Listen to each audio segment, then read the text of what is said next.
Okay, I'm like super late. We're not starting on the right foot at all. I have this screen up because I need to do a recording today. I also was supposed to do Otome game. Haven't decided yet. We either do Sylus's card or we do Genshin. I don't know. But even all of that has to be done after.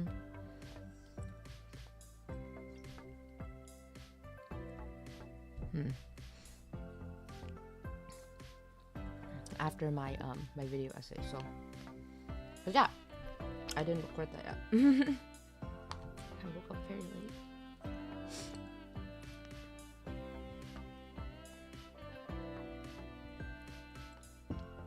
Okay.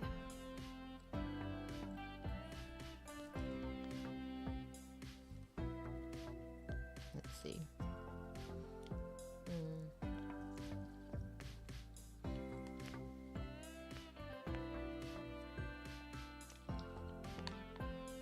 I also need to eat breakfast. Morning, Caffey. So I woke up very late. I have a couple of essays to read today. But that means I need to get my voice warmed up. Which is why we're like this.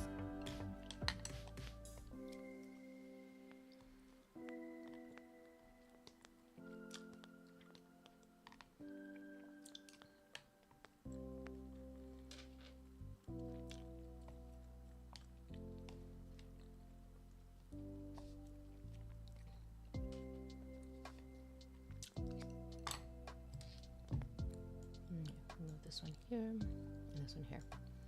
Happy Sunday, enjoy my breakfast. Thanks. Yeah. Oh my god, I'm so out of it.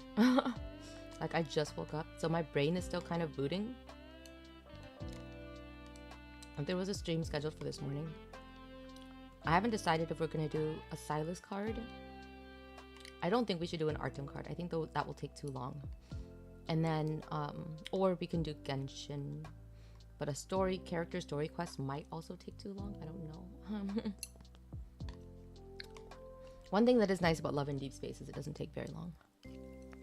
I liked Ford versus Ferrari. Oh yeah, we didn't get to talk about that. That's fun. I love talking about movies. I want to rewatch it because I watched it while I was working, so I was like more listening to it. So I want to rewatch it and see if I missed anything visual, right? But I think it was a very good story. I enjoyed seeing Christian Bale acting in a different role than Batman. I forgot he's actually like, I mean, it's not that he's a bad actor as Batman, but you know what I mean? It's like, you see a character in a certain role, a recurring role, they kind of get stuck there for a while, like an actor, I mean. So it was just like, oh, he can do different things. That was nice. It was good. And like, for as much as people clown on Matt Damon, deservedly, like he said some stupid ass shit, because he's a privileged white man. I think Matt Damon was really, really good. And I think that he is a really good actor and we do get to see him in a variety of roles. And I grew up watching movies where he was in them. So, you know, like I've always thought he was a really good actor. And it's a shame that like when he acts, he really excels. And then he opens his mouth and I'm like, sir. But no, he is a really good actor. I really enjoyed his performance in the movie as well.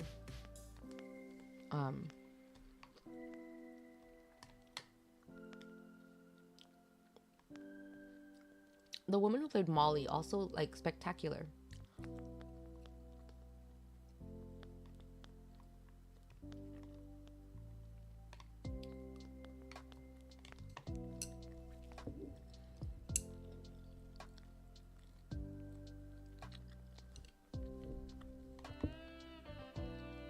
I gotta respect his work, even if you don't respect him. Yeah, I mean, to a degree, that's true. Yeah. But yeah, no, he was good. He was a very good actor. Or is. And I like the story overall. It was very I thought it was pretty decently paced, but again, I was listening to it, so that might be why I want to watch it again.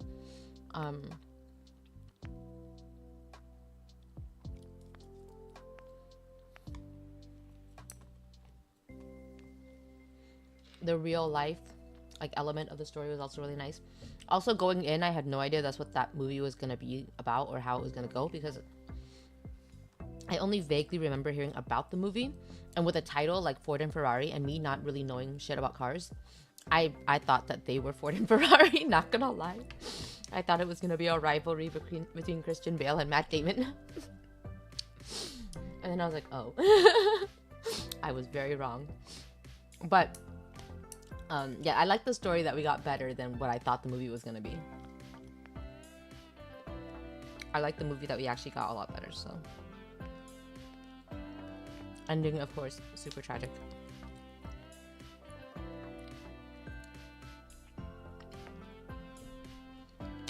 You ended up doing some research into GT Mechanic. Why is actually the first time you saw it? Yeah, I would too. I did actually a little bit as well. Not very deep, because again, I didn't like watch the movie, so I don't think I got in so deep that I was like, oh, you know. But I did, yeah, I did a bit of research. Also, just because like I like to research while I watch movies at the same time, which is how I knew how it ended before it ended. Because in this particular case, like I just like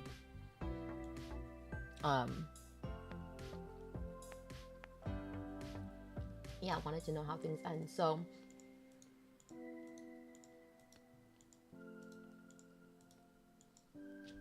let's plug this in. Okay. Alright, I finished my breakfast. Let me just make some coffee real quick. We're warming up my voice right now, to be honest. I have some video essay stuff, so.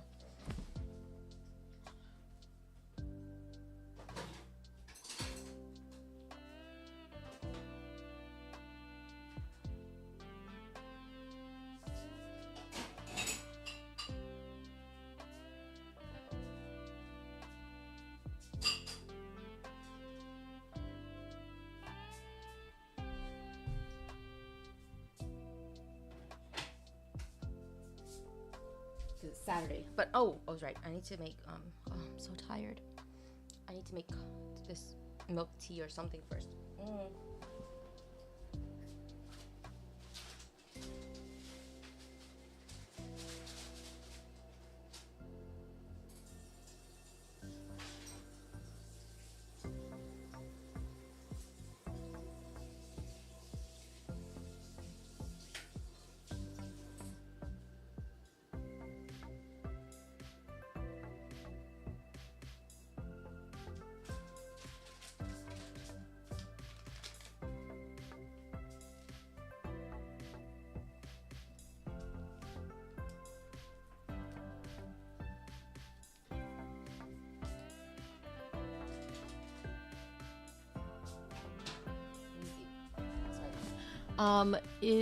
Blah, blah, blah. Ford had a history of the brake issue where the air brakes would fail. So as someone who drives a Ford, you're so glad that they fixed their brake issue, especially since you once pushed down to 140 while driving. Oh my gosh, that's so scary. Dude. I mean, I guess like the highway limits are higher. Not that I know what they are, but like, be careful when you drive, okay? I'm sure nobody wants to hear about an accident. Also, yeah, what did you think about the movie? Like otherwise, like other than the brake issue. That was the only thing you commented on too. Was like, oh, you're glad that the brake issue. Oh, interesting. Is this really a tea mix? It's tea. Okay, I thought I bought a tea mix, but it looks like it's actual tea leaves.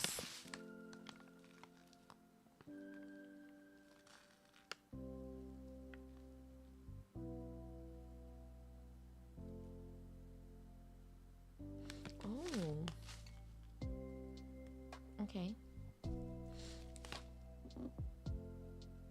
I don't know what 2 grams means.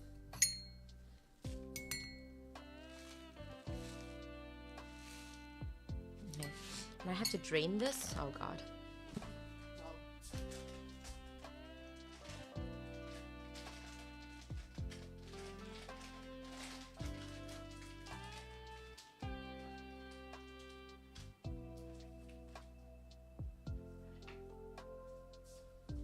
It's not what I thought, but I don't think I mind because I do like regular tea as well. So, the draining part is annoying though.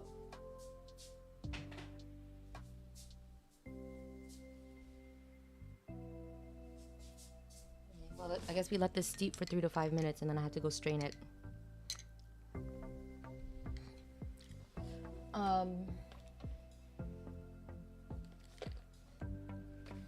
Because I like instant like mixed stuff because it's right now I'm like just craving something but don't have time, so I guess it is what it is. So okay, the first time you couldn't stop seeing it from a mechanic's POV, you have to watch it again too. Okay.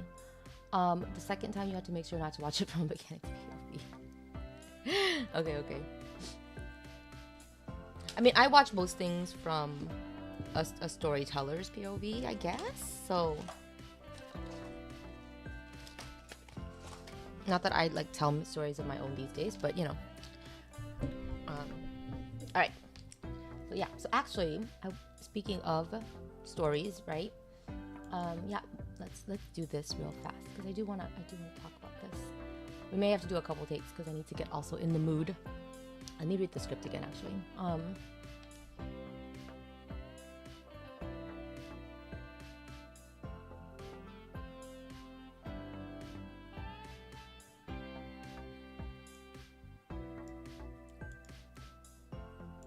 see.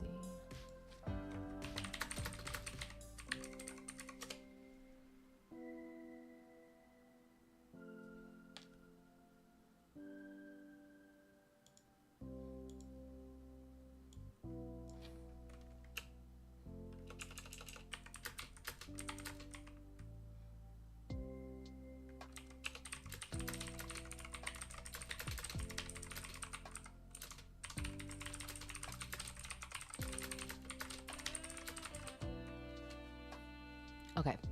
The line that stuck with you was when you were pushing a machine at the limit and beyond. So basically the opening line, right? That was interesting. Yeah, I really liked how they brought that from like beginning to the end, and then you see like one person pushing his limits and then the other one pushes it too like far. Not their fault, but you know, like the machine itself can't handle it. And that was, yeah, that was very sad. The ending was very sad. Yeah. Okay. I don't know. I don't know how to warm up my voice. I like the talking right now. I was supposed to try to do that, but I don't know if it's working. Whatever. I did a video while I had COVID, so whatever. People can deal with my shitty voice. Okay. The music is playing, right? Yeah, I think I see it moving, so I think that's gonna have to be enough. You hated what they did to Ken in the Wraith. Yeah. That was real life, though, right? I think that they didn't, like, obviously the main guys didn't, like, the main guys working with him did not like do it on purpose. It was very obviously, I don't even know if it was on purpose, right? Yeah, it was a horrible decision because it wasn't in the spirit of fairness. It wasn't in the spirit. It was just for the photo op. But I do think it showed Ken's growth, that he didn't really care about that at the end. What he really cared about was the opportunity to drive a car that could go that fast and to get his perfect lap, which he did. And like, he learned to finally kind of work with others. So it was a middle ground, and it allowed him to continue to work, although it did lead to his tragic early death, right? But it's debated if Ford made that decision to hurt Ken or not. I mean, in the movie, I'm only talking about the movie because I don't know real life, but in the movie, he obviously did not want to hurt him. He just wanted what was best for his company. Having the 3 cars lined up at the end helped his company for that photo op. So it's not like it was never personal, and that's the problem with corporate corporate guys, corporate contracts and deals. And that was one of the major themes of the movie. It's not personal, but like that's the way that corporations work. They care about the bottom line, right? Not about the individual stories. Unless it's their individual story, which was what even allowed that car to be made, right? So that kind of stuff. And it was like kind of established at the beginning that that's what held Ford back in the first place, right? That was why he was not like able, or he was having trouble with his business, was because it had become so like I mean that was the nature of Ford in the first place, right? It was very corporatized. I don't know if that's a word, but yeah, that was a major theme of the movie. I don't think it was ever meant to hurt Ken. He didn't care about Ken. He never cared about Ken, right? He didn't know Ken on a personal level. I actually don't even know if he ever interacts with Ken in the movie, which might have been like, I actually hope now that he didn't, because that would actually drive that point home, right? It was just about his bottom line. And the best decision for the company at that moment was the 3 cars lined up together. And you can see that the other drivers were already of that mindset, because another of them won, but they all the second place would have also slowed down. He didn't try to run forward, even without being told. They lined up together with Ken, and in the actual like crossover, they still allowed him to, you know, be technically like first. So like just by a very minor margin. So they were all like of the same mind. And I think that was the point. The point was he had entered that mind for that moment. He was willing to compromise because of the gains that he also expected to get afterwards. He could continue to work with their cars, maybe even make a faster car, you know? So I think like that was the beauty of that moment. And that was why he was so at peace with it at the end. Like he was like, I like got the chance to do this, I'll get the chance to do it again, you know? And next time I won't have to compromise. At least that was his hope, right? So yeah, I actually thought that was quite poetic. And it's like you're supposed to hate the action, but you are supposed to like I think appreciate what it meant for him to have given in, because it's only when somebody makes a great sacrifice that they become really respected, right? And he sacrificed like quite a lot, so they left their imprint on history. Yeah, and I mean that's why they made a movie about it. But yeah, no, like obviously they left an imprint, and it was like through those decisions, right? So okay, yeah, it was a good story. I think the story itself definitely was very good, had great potential, and I think was very well done and well made. I wonder what like the aggregate score for it is. Let me check on like Rotten Tomatoes or something. Ford versus Ferrari. I think I looked it up before, but I don't remember. Yeah, it's got like a 92% rating, which is pretty good. That's actually really good.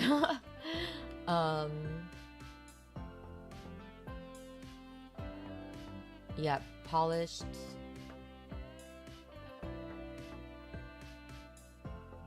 Its final moments feel devastatingly hollow. I would argue that's the point.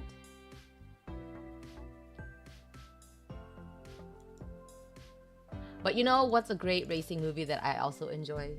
Talladega Nights. That was my first Will Ferrell crazy, like silly comedy movie, and I actually really enjoyed it. Like I was like, I can't believe how much I like this, because usually I hate these stupid ass comedies. I liked it better than the ice skating one.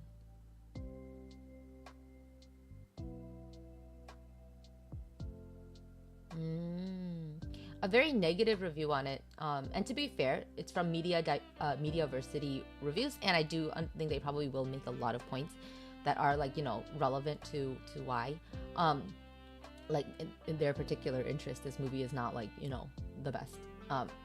Because yeah, there are a lot of movies like it in terms of being biopics that are about white men.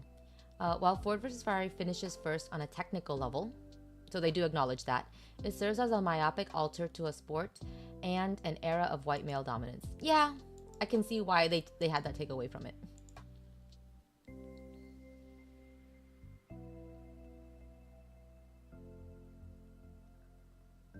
Okay, I don't know if I agree with this. Like an unreliable car, Ford versus Ferrari works only in spurts. I kind of wonder what that review looks like. Why did they think that? But then again, I also like listened to it, so maybe it was kind of in spurts for me. So maybe I should watch it again. But I'm not that critical, so I really doubt that I'll have this like this opinion like by the end. I'm a very positive reviewer, so.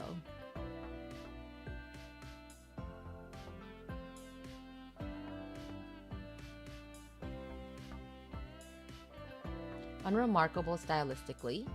Okay, I can't see it, or I didn't watch it fully, so I should withhold judgment on that. A sluggish start. I don't know if the start was, I guess it was, I mean, it was set up, right? I don't know if it was sluggish. It's also very common of like biopics to take that pace. Yeah, I guess they just had issues with the pacing. Okay. All right, anyway, sorry, I'm getting distracted. That's not the point. Not the point. Okay. Can you watch it? Yeah, sure. We could rewatch it like sometime. Yeah, I don't know when because we gotta find a time again, and I got a lot to do with Natlin coming up. I guess I have less than others to do.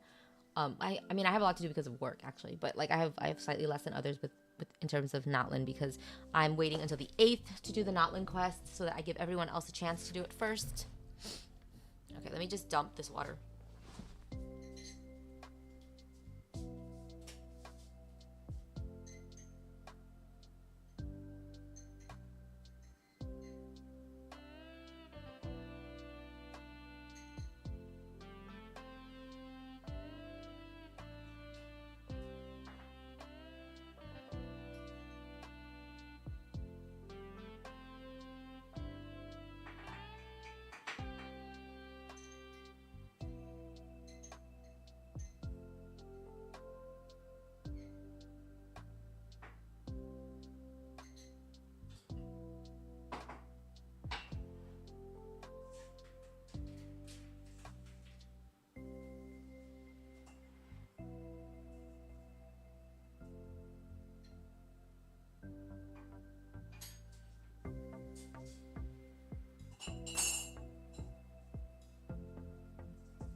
Not dump the water, drain the water, drain the tea.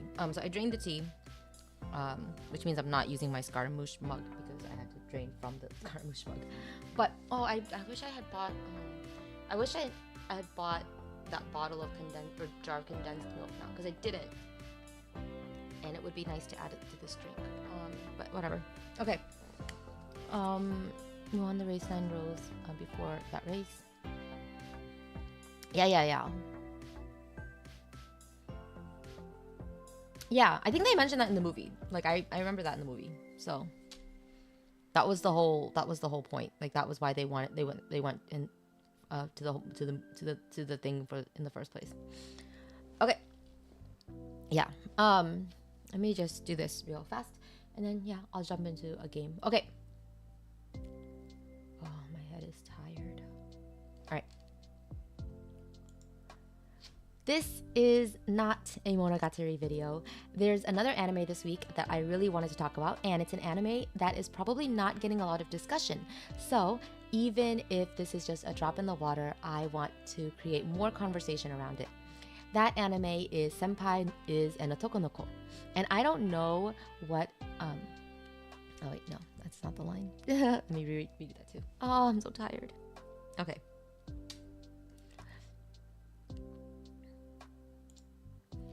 This is not a Monogatari video. There's another anime this week that I really wanted to talk about, and it's an anime that is probably not getting a lot of discussion. So even if this is a drop in the ocean, I want to create more conversation around it. That anime is Senpai is an Otokonoko, and if you don't know what an Otokonoko is, it's a man who has the appearance of a beautiful woman, different from a Bishonen who is a beautiful man. So, before you roll your eyes and run away, I promise you that this anime's simple premise and animation style really belie how deep and meaningful its message is.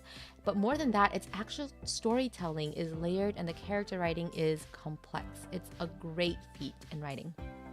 Before I explain, I think some background information is necessary. This is definitely an LGBT story that dissects and analyzes how harmful societal expectations surrounding gender can be.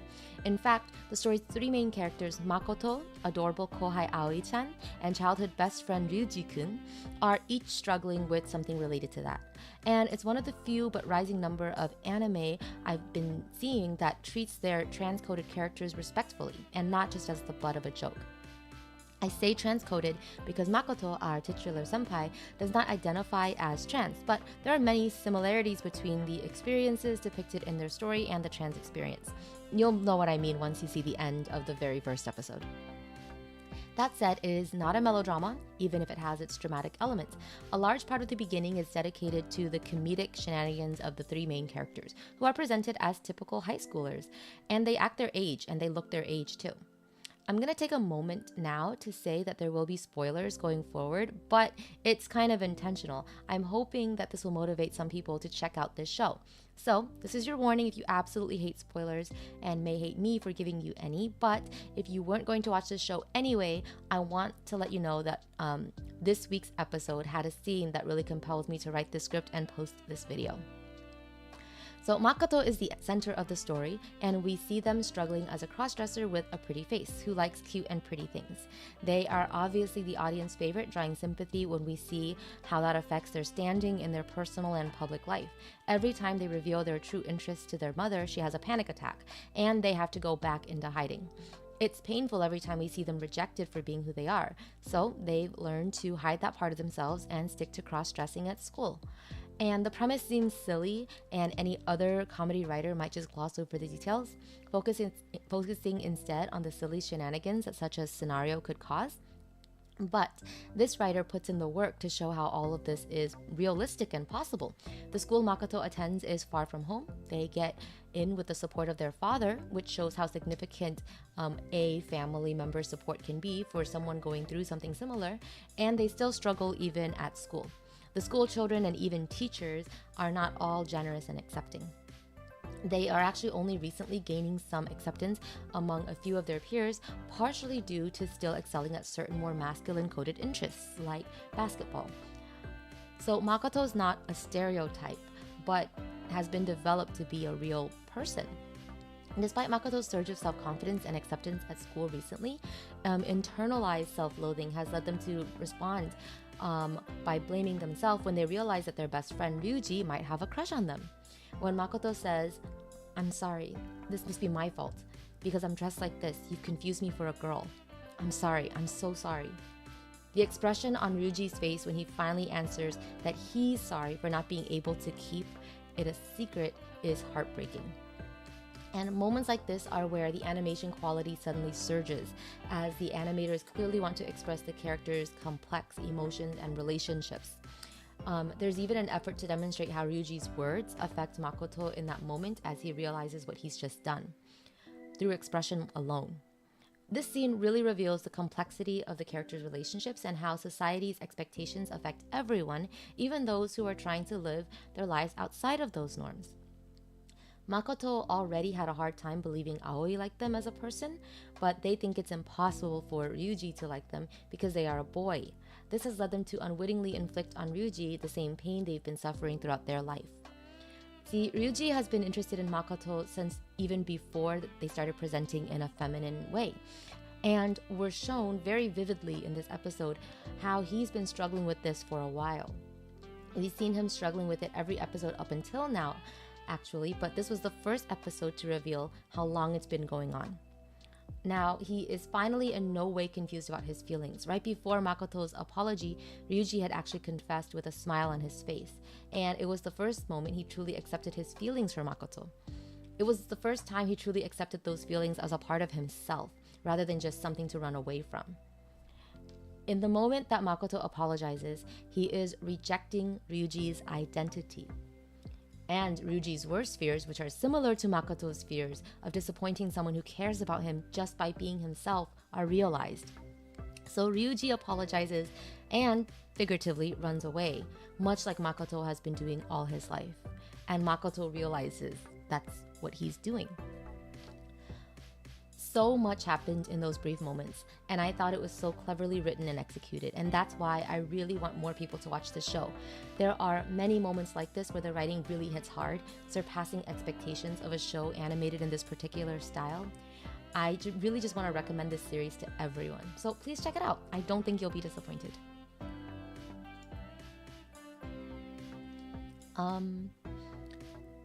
Forward finally, okay. Society sucks. Yeah, society is mean, needlessly mean, right? Let's see if that was satisfying enough for me to just leave it and post. Probably just because I'm very lazy.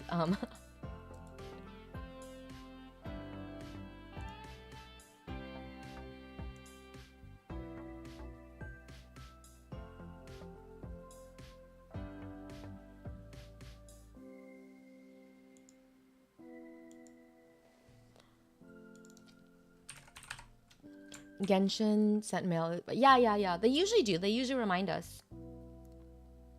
Right? I'm pretty sure.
Meaning we get days left to use up all the bonuses. Yeah.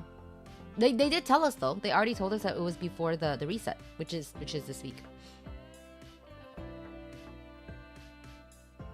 I did mine like last week because I was like, yeah, I only have the one left anyway.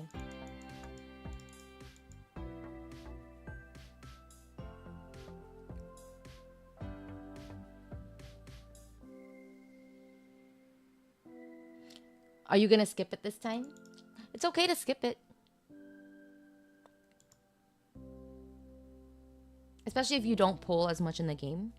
It may not be necessary. Or maybe get to a certain limit, right? You can just do like, not do the last one or something. But yeah, I personally like to use it as kind of a safety net. Like I usually just save it for when the skins come out, or just to kind of have in case a character like is coming out and I just don't have enough Primo Gems.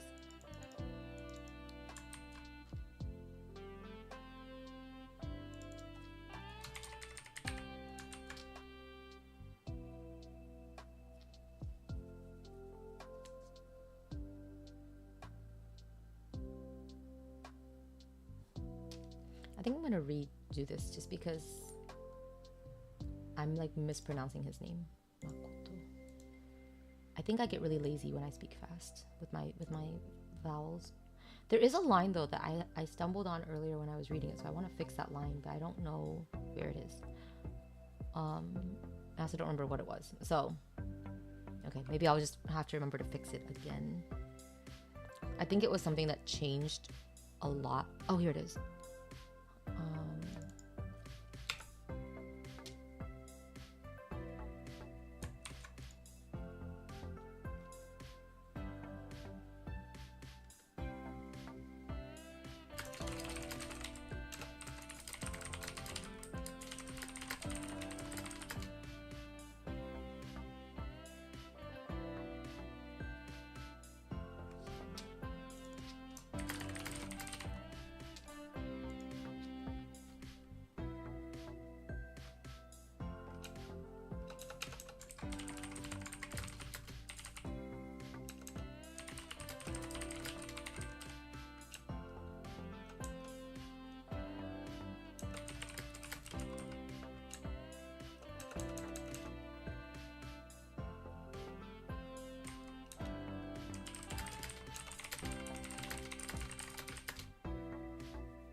Okay. Otokonoko. Okay. Damn you guys for speeding up your timeline. They didn't speed up their timeline though, because they always do it before the anniversary, and this is right before the anniversary. This patch happens to line up with anniversary. Okay, so this is not a Monogatari video. There's another anime this week that I really wanted to talk about, and it's an anime that is probably not getting a lot of discussion. So even if this is just a drop in the ocean, I want to create ripples and have more conversation around it. That anime is Senpai is an Otokonoko. And if you don't know what an Otokonoko is, it's a man who has the appearance of a beautiful woman, different from a Bishonen who is a beautiful man. Before you roll your eyes and run away, I promise you that this anime's simple cross-dressing premise and animation style really do not do it the justice that it deserves for how deep and meaningful its message is. But more than that, it's actually story... Oh god, it's actual. Why do I mess up that line every time? I don't know why I mess up that line every time. I'm gonna redo that. Okay. It's always in the first paragraph too. It's actual storytelling. Its storytelling is actually... I think that's a better way to say it. Its storytelling is... Okay. Let's try this again. I swear I can do this. But yeah.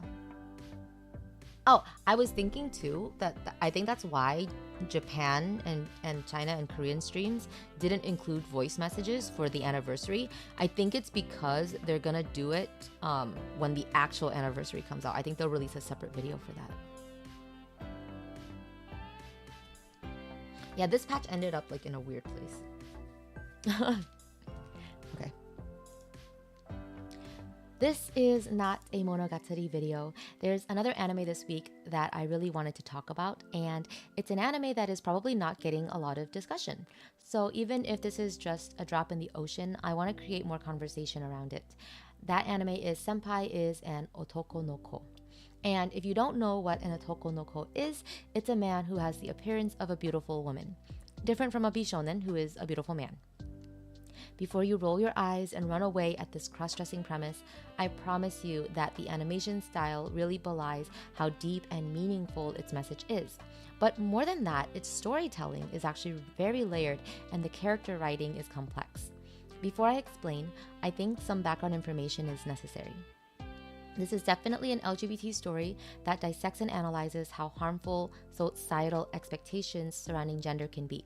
In fact, the story's three main characters, the Otoko no Ko Makoto, adorable kohai Aoi-chan, and childhood best friend Ryuji-kun, are each struggling with something related to that. And it's one of the few but rising number of anime I've been seeing that treats their trans-coded characters respectfully and not just as the butt of a joke. I say trans-coded because Makoto, our titular senpai, does not identify as trans, but there are many similarities between the experiences depicted in their story and the trans experience. You'll know what I mean once you see the very end of the first episode. Watch after the credits, please. That said, it's not a melodrama, even though it deals with these more quote-unquote mature themes. A large part of the beginning is dedicated to the comedic shenanigans of the three main characters, who are presented as typical high schoolers. They act their age, and they look their age too. I like that the show constantly reminds us that these are children, which is what makes what they're going through all the more painful. I'm gonna take a moment now to say that there will be spoilers going forward, but it's kind of intentional. I'm hoping this will actually motivate some people to check out the show. So this is your warning if you absolutely hate spoilers and will hate me for giving you any. But if you weren't gonna watch this show anyway, I want to tell you about the scene in this week's episode that compelled me to write this script and post this video. Makoto is the center of the story, and we see them struggling as a crossdresser with a pretty face who likes cute and pretty things. They are obviously the audience favorite, drawing sympathy because we see how that affects their standing in their personal and public life. Every time they reveal their true interests to their mother, she has a panic attack, and they have to go back into hiding. It's painful every time we see them rejected for being who they are. So they've learned to hide that part of themselves and stick to cross-dressing at school. The premise seems silly, and any other comedy writer might just gloss over the details, focusing instead on the silly shenanigans such a scenario would cause. But this writer puts in the work to show how all of this is possible in a realistic way. The school Makoto attends is far from home. They get in with the support of their father, which demonstrates how significant a family member's support can be for someone going through something similar, and they struggle even when they're at school. The school children and even teachers are not all generous and accepting. They are actually only recently gaining some acceptance among a few of their peers, partially due to still excelling at certain more masculine-coded interests like basketball. Makoto is not a stereotype of a character, but has been developed to seem very much like a real person. Despite Makoto's surge of self-confidence and acceptance at school recently in our story, internalized self-loathing has led them to respond by blaming themselves when they realize that their best friend, Ryuji-kun, might have a crush on them. When Makoto says, "I'm sorry, this must be my fault. Because I'm dressed like this, you confused me for a girl. I'm sorry, I'm so sorry." The expression on Ryuji's face when he finally answers that he's sorry for not being able to keep it hidden is heartbreaking. Moments like this are where the animation quality really becomes elevated. The animators clearly want to express the character's complex emotions. There's an effort to demonstrate how Ryuji's words affect Makoto in that moment as well, when he realizes what he's done. So this scene really reveals the complexity of these characters' relationships. Makoto already had a hard time believing Aoi likes them as a person, but they think it's impossible for Ryuji to like them because they are a boy. This has led them to unwittingly inflict on Ryuji the same pain they've been suffering throughout their life. See, Ryuji has been interested in Makoto since even before they started presenting in a feminine manner, and we're shown very vividly in this episode how he's been struggling with this since childhood. We've seen him struggling with it every episode up until now, actually, but this was the first episode to reveal how long it's been going on. Now he's finally in no way confused about his feelings. Right before Makoto's apology, Ryuji had actually confessed with a smile on his face, and it was the first moment he truly accepted his feelings for Makoto. It was the first moment he truly accepted those feelings as a part of himself, and he stopped running from them. In the moment that Makoto apologizes, he's rejecting Ryuji's identity. And Ryuji's worst fears, which are similar to Makoto's fears of disappointing someone who cares about him just by being himself, are realized. So Ryuji apologizes and figuratively runs away, much like Makoto has been doing all his life. So much happened in those brief moments, and I thought it was so cleverly written and executed, and it was very well set up. That's why I really want more people to watch this show. There are many moments like this in every episode where the writing just hits so hard, surpassing expectations of a show that's animated in this particular style. So I want to recommend this series to everyone. Please check it out. Let me know what you think. I don't think that you'll be disappointed though. Okay, my hand hurts. I was doing some painful stimming to keep focused earlier. And now one of my hand hurts. But I think that was good. I didn't feel super awkward. There were a couple of fumbles, like with the word figuratively, but I'm just gonna leave that in. Also, I can't do this again. Okay. Now the Monogatari video. Oh god, of course there's a Monogatari video. Just because that wasn't one doesn't mean I was gonna skip it this week. Okay. Oh. Hi, I was talking about an anime called Senpai is an Otoko no Ko, and I really recommend watching it. It's so good. It's definitely going to be one of the overlooked great stories of this season. Please watch it, though. I think it's so great. It has such a great story and message, and I do think it's really funny at the same time. It's very like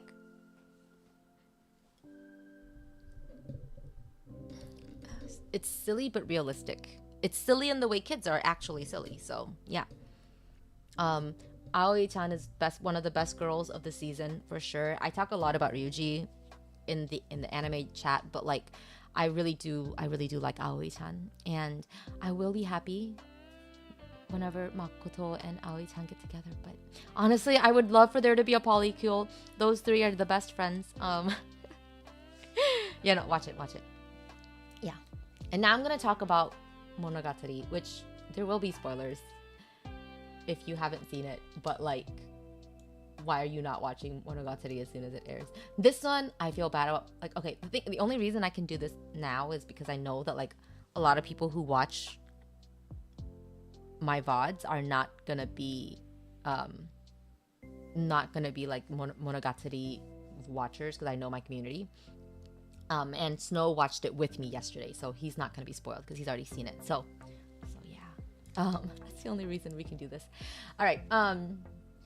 Because yeah, I don't want to spoil things for people, but I doubt anyone coming in will have like not watched the episode, and if they did, apologies, I guess. Okay. Finally, it is here. Acerola Bon Appetit has been adapted to the small screen. Okay, I messed up all of those lines. Why is it so hard to pronounce words today?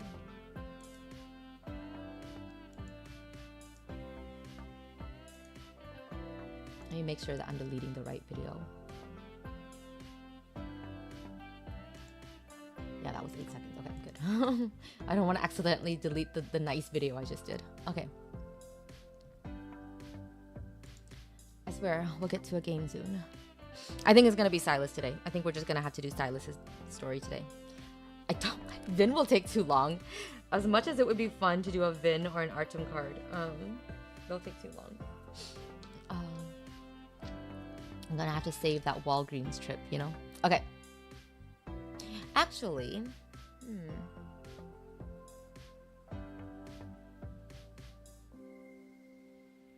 if the stream stays a bit quiet, caffeine, maybe we should just, if the stream stays mostly the two of us, maybe we should just watch Ford versus Ferrari.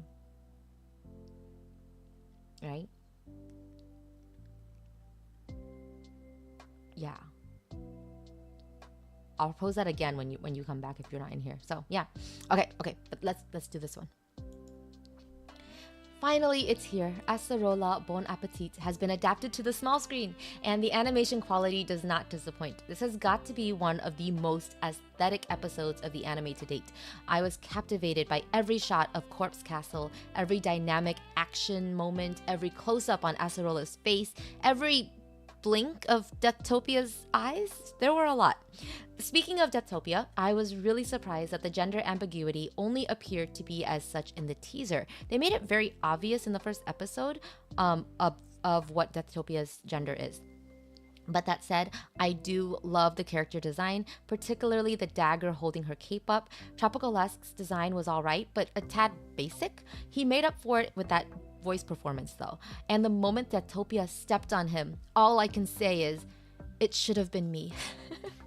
Seriously though, their dynamic was every bit as fun as I'd hoped. Since this is Shinobu's origin story though, let's get back to her. I love how they continue to reinforce the theme of duality with Shinobu through visual imagery related to Acerola. The apple that acts like her beating heart is both a reference to the fruit of temptation and the poisoned apple from Snow White, and it's also a form of sustenance in the moment that Deathtopia bites into it. During their dialogue in the cottage, Deathtopia points out how Acerola is powerless and can only destroy everything in her path despite her best efforts. Yet her ability to do this is described as on the level of a plague during the discussion of the beautiful princess with Tropicalesque. And Acerola's eyes are also heterochromatic, one a dull gray and the other a more vivid red. Come to think of it, there's a strange duality in Deathtopia's existence as well. Death inevitable implies a lack of choice in the matter, yet the name, or is it title, Suicide Master, does the opposite. Also, Deathtopia blames her frequent cause of death on Acerola, but Acerola points out that if Deathtopia didn't try to kill her, she wouldn't keep dying. It's really fascinating how they kind of parallel each other in this sense. And I think that's another way of pointing out how Deathtopia will come to influence Shinobu's identity as a vampire in many ways. Aside from the obvious naming sense, there are other hints of what was believed to be Shinobu's signature kaka laugh being done first here by Deathtopia. Then there's the lofty form of self-address and language choices overall. There's also a hint that Acerola's later outfits are somewhat influenced by Deathtopia's preferences based on the glimpses that we get into other looks for Deathtopia throughout the episode. It makes sense now actually how puritanical Deathtopia could have influenced the puritanical design of Tropicalesque's outfit. Food for thought. On a completely unrelated note, I also can't help but...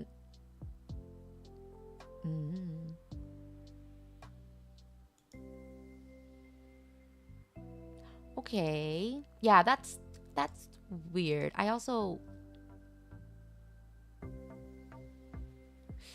Hang on, I'm trying to think.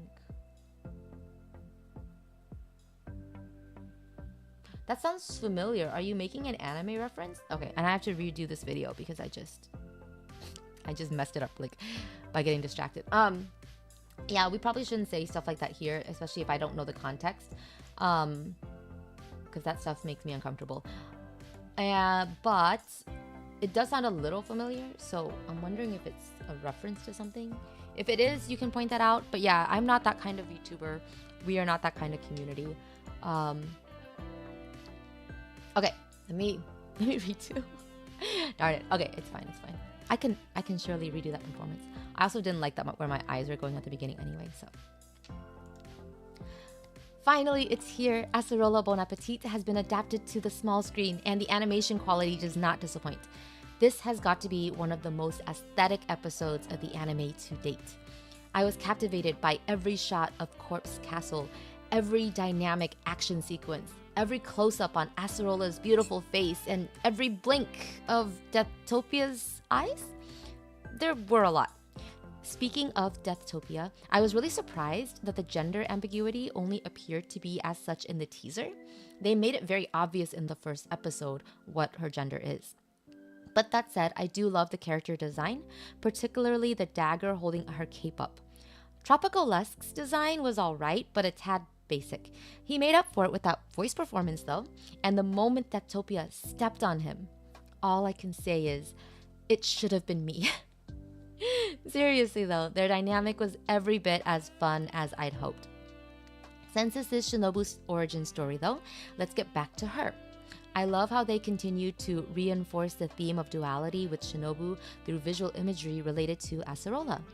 The apple that acts like her beating heart is both a reference to the fruit of temptation and the poisoned apple from Snow White, yet is also a form of sustenance in the moment that Deathtopia bites into it.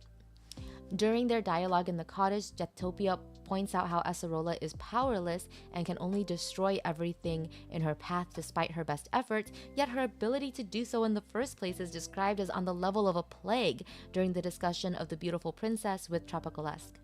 Acerola's eyes are also heterochromatic, one a dull gray and the other a more vivid red. Come to think of it, there's a strange duality in Deathtopia's existence as well. Death inevitable implies a lack of choice in the matter, yet the name, or is it title, Suicide Master does the opposite.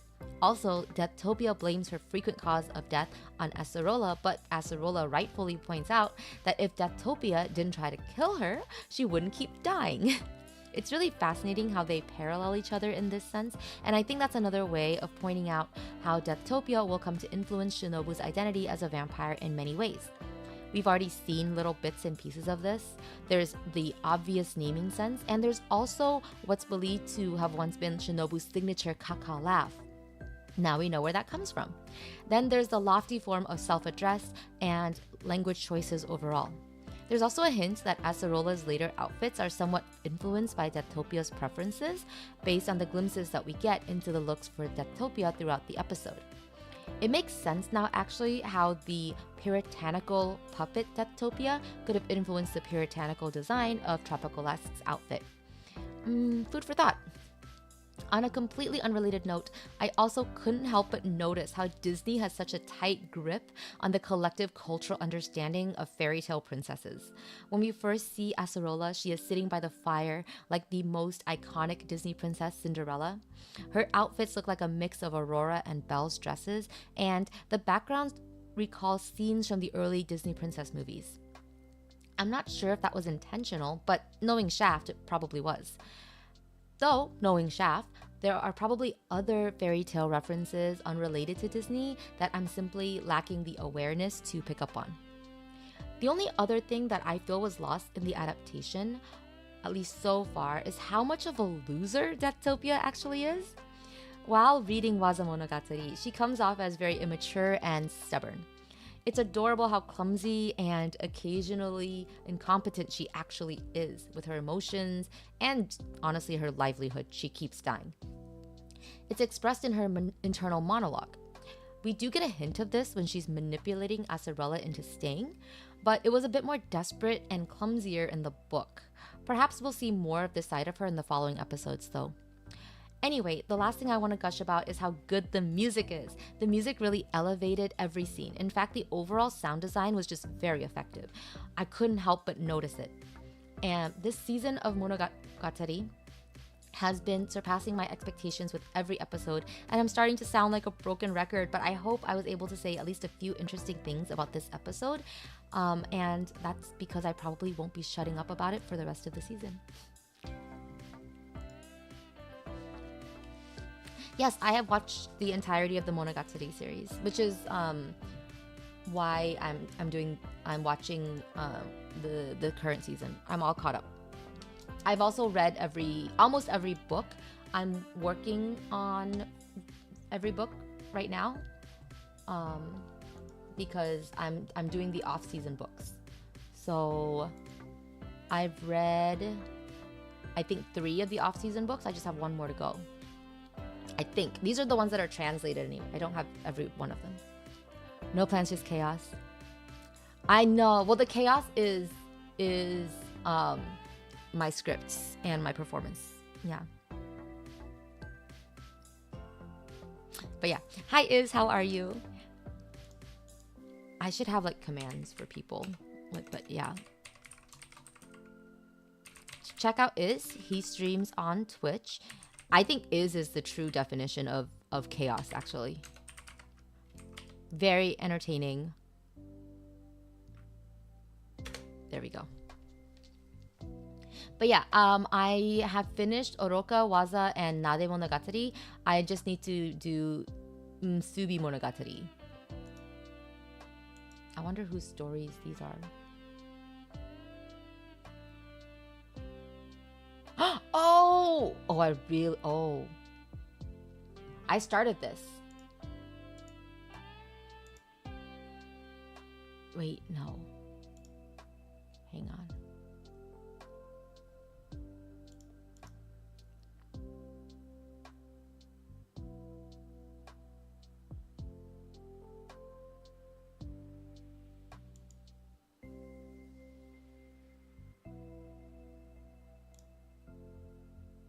Yes, I did finish Waza. That was Tsubasa's like story in the very end. Oh, are they gonna adapt that? Oh shoot, please adapt that. Okay, so yeah.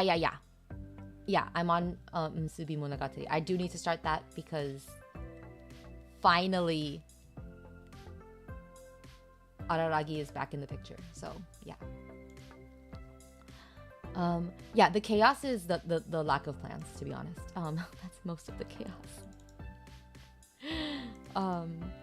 We might switch over though, because I don't know, like, I don't know, I don't have motivation today.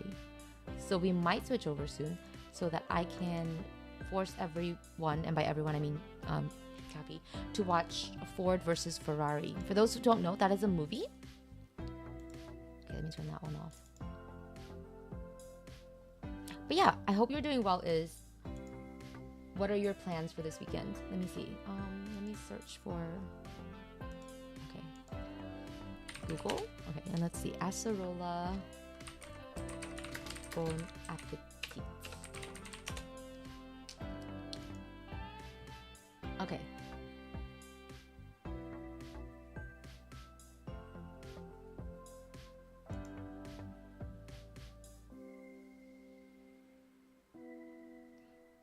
Yeah, I think we gotta change the background. Because this is a new season.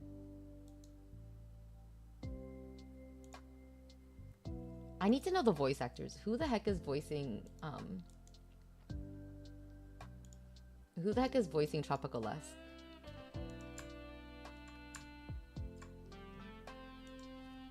Okay, snip.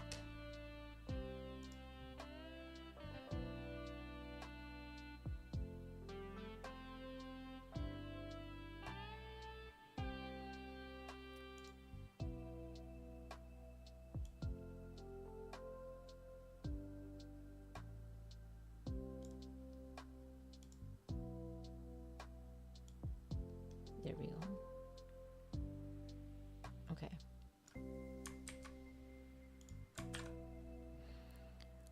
Let's move it behind the main layer. Where is the main layer? Here. Okay.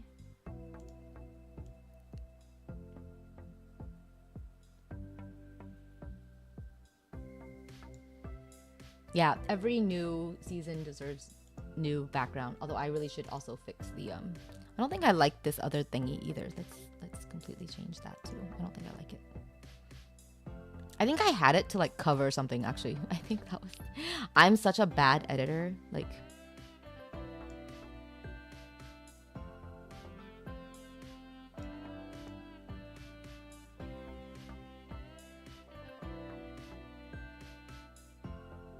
What is this? What is this box? This white box?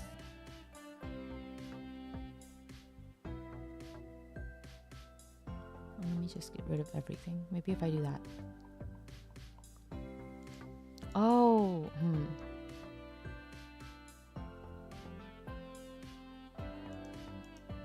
Okay.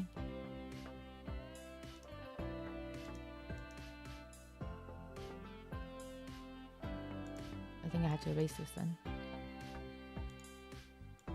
Yeah, okay, let's erase this.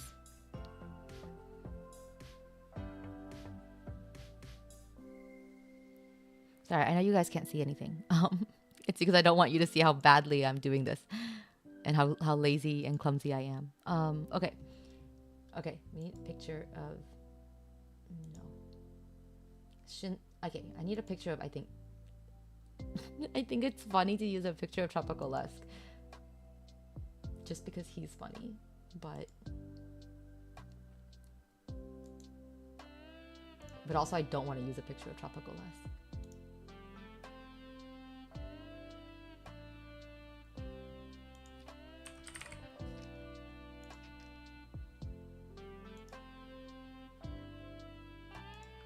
Let's make this a little smaller.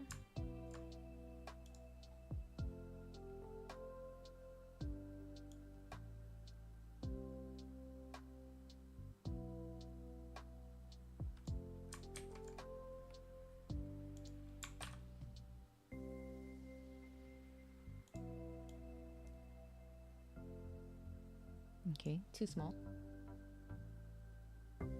It is hard to do this.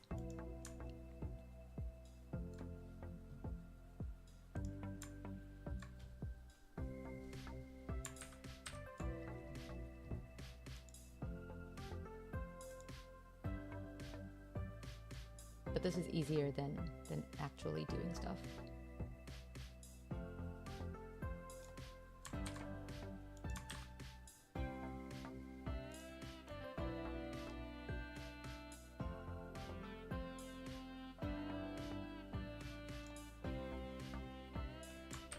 Okay.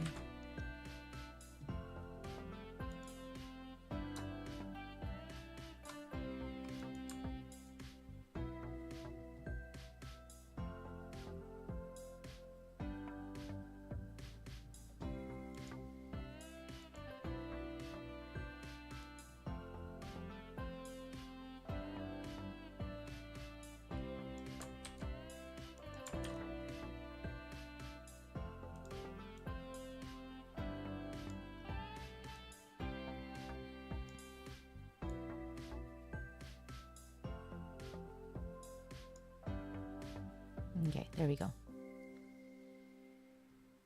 Now text box.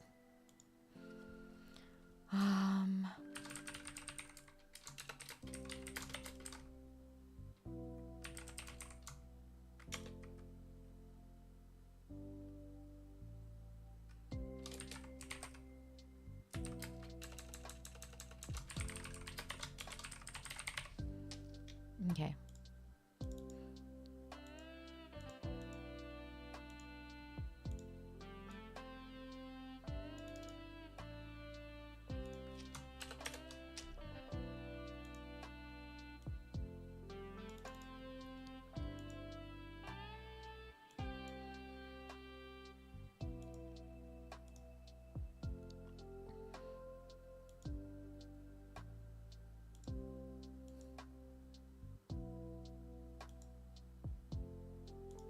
Ooh.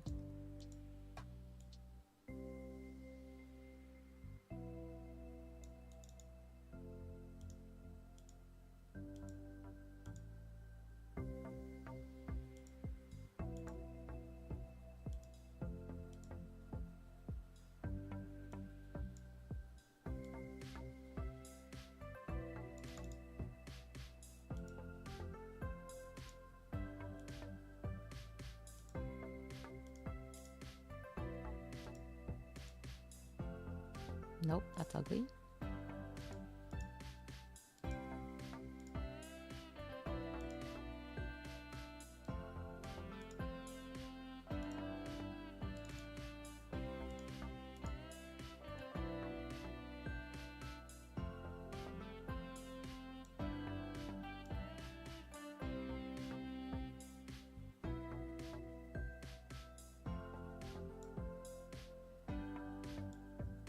Okay, there we go.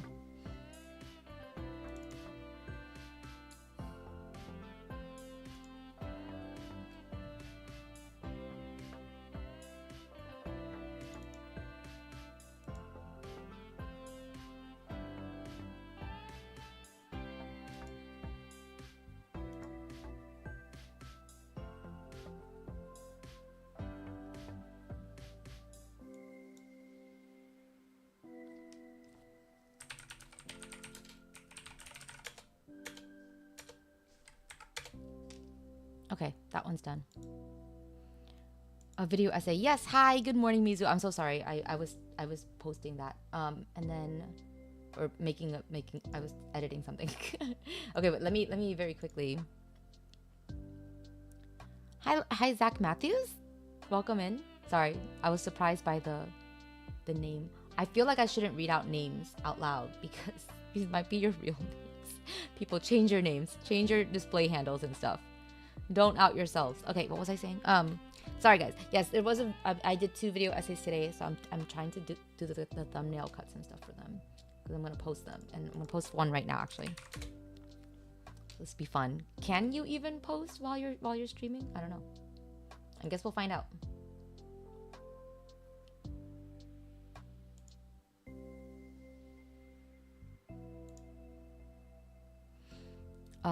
Stranger danger. Yeah, guys.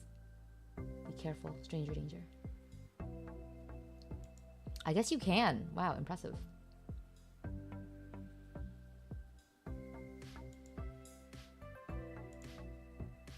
You woke up late? Me too. I had a very hard time getting up this morning, which is part of why, like, this stream is a mess. I think it's the second video. Yeah, second video was Monogatari. First video was the other one.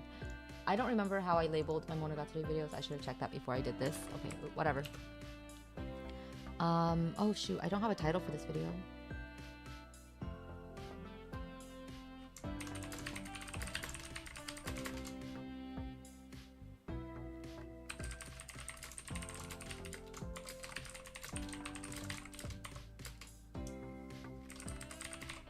Okay.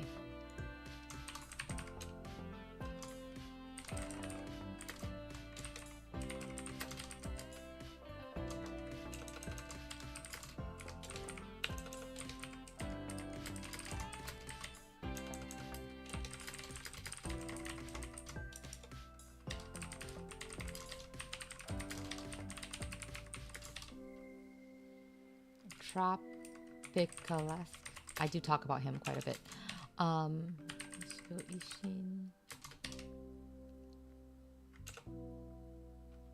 Yeah, okay.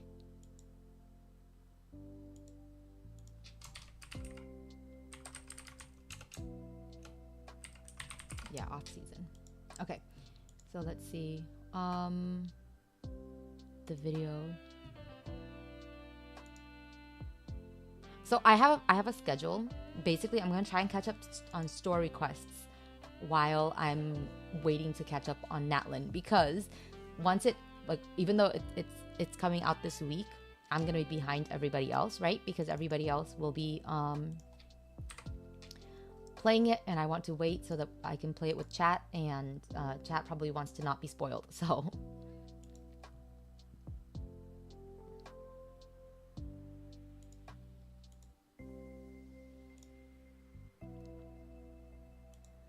So yeah, I haven't decided the order of the thing though. Film and animation. Okay. One of my few film and animation videos.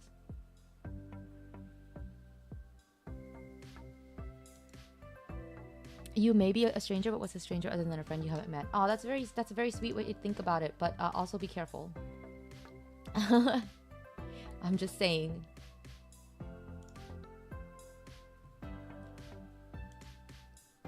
We encourage safety on here.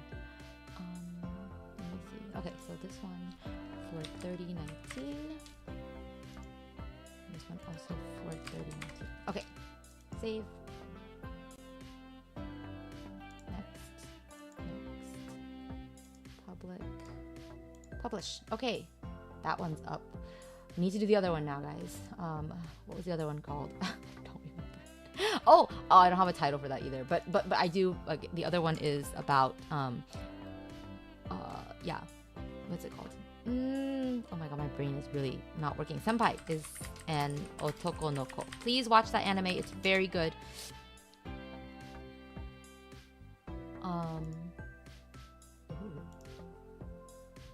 Oh, this is pretty. Okay, we gotta use this picture for sure. This picture is gorgeous. Senpai is beautiful. I love Senpai. Makoto is so cute. Although maybe this picture of the three of them is better, because I do talk about the three of them a lot.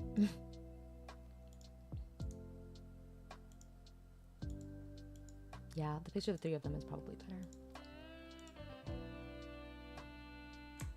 Okay. Okay.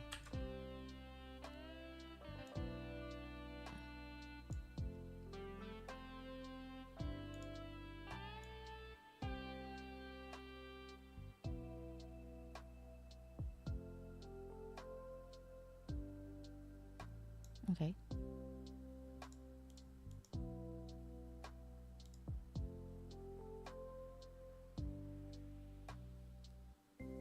Five. Yeah, okay, good.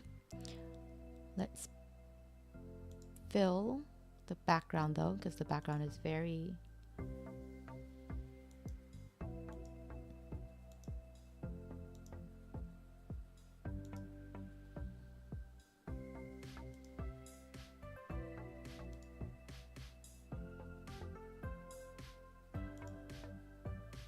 Okay.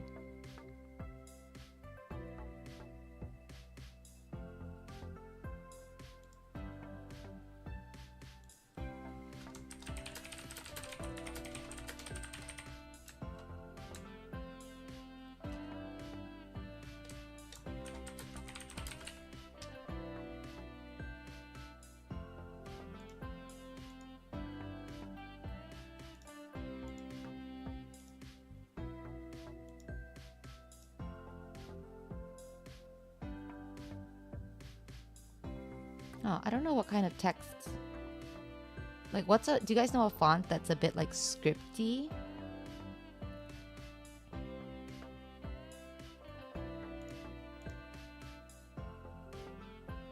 Yeah, let's not use Comic Sans. I think that's not good.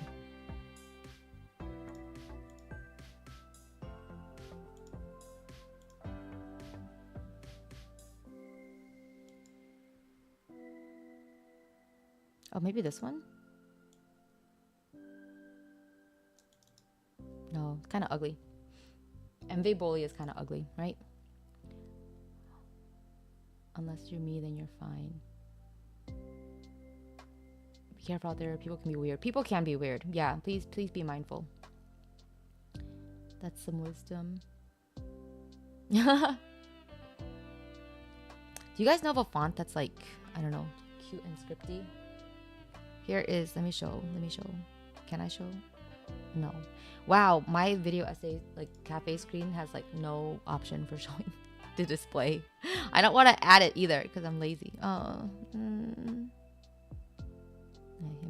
Let me see. No, I can get this done fast. I just need the font. I just need a decent font. MV Bully does not work. Maybe Lucida? Oh, Lucida's... No. That is the opposite of scripty.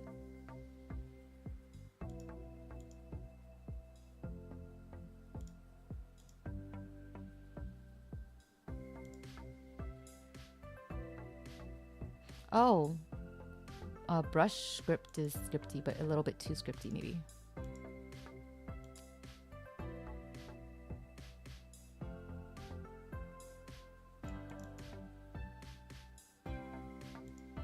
Kind of nice though, actually. Maybe I will use it.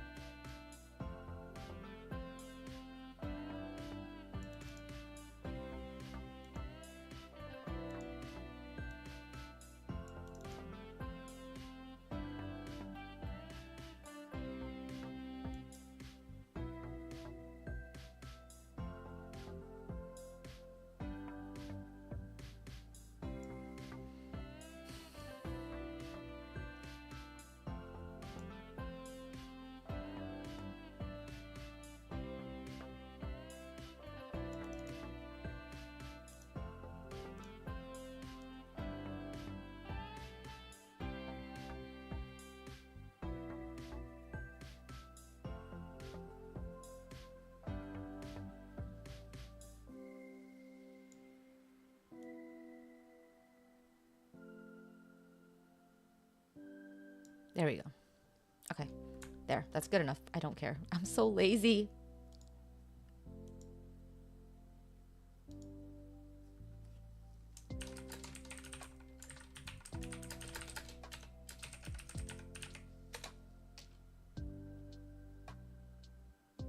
Okay. Let's close that. All right, and let's upload that video. Then we're done. You've been told you all your life to use times New Roman. It really depends on what the context is. I don't think you should always use it though, because it depends on your video and stuff. Senpai is really pretty though.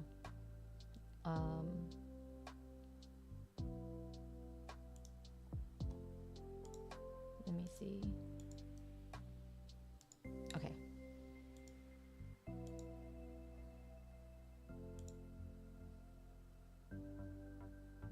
Video.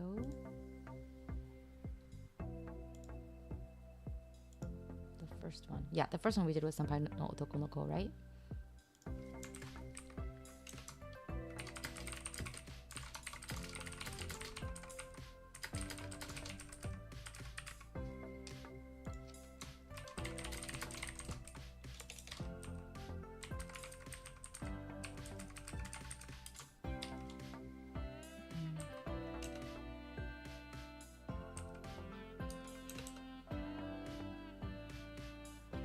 Times is the only font worth a damn and the most respected and professional one.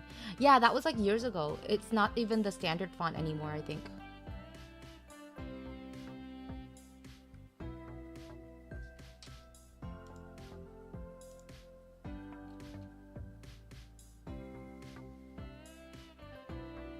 Right? Written by Pom Hanaoka.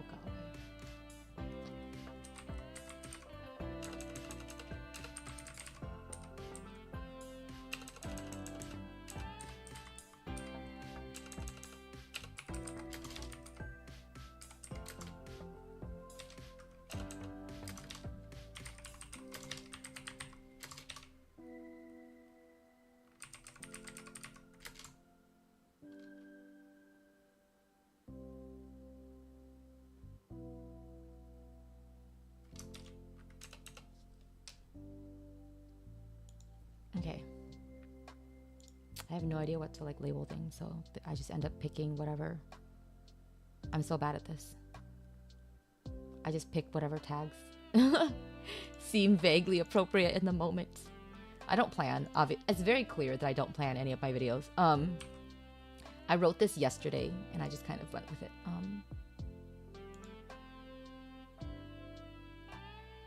Let me see. This is also a rant video. There we go, rant. And film and animation. Your life is a lie. Sounds about right. Yeah, it is a lie. It's true. The only font you know is Fondue. That's cute. Fondue is wonderful. Maybe. Only the chocolate fountains, though. I don't like cheese. Playlist. Okay. Wow, this video was 6 minutes. Jesus. I can't believe I had this much to say about anything. I've been trying to keep my videos under 5 minutes because I'm lazy. Obviously not like the story, not the story content and stuff, but the video essays. I try to keep them short because I don't want to be noticed. I have things to say, but I also don't want to be noticed. I don't know if that makes sense, but it is what it is, right?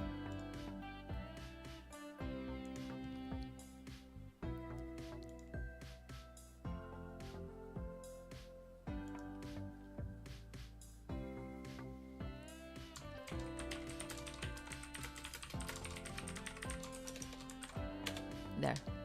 My plug for Senpais and Otoko no Ko. I hate that every time I say that, I think of the Deer anime, which is a very different anime.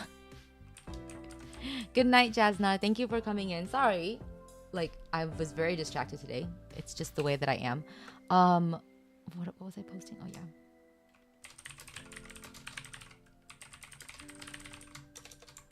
Okay, there we go. Who was Shuichiro Umeda? He was in Banana Fish. Huh.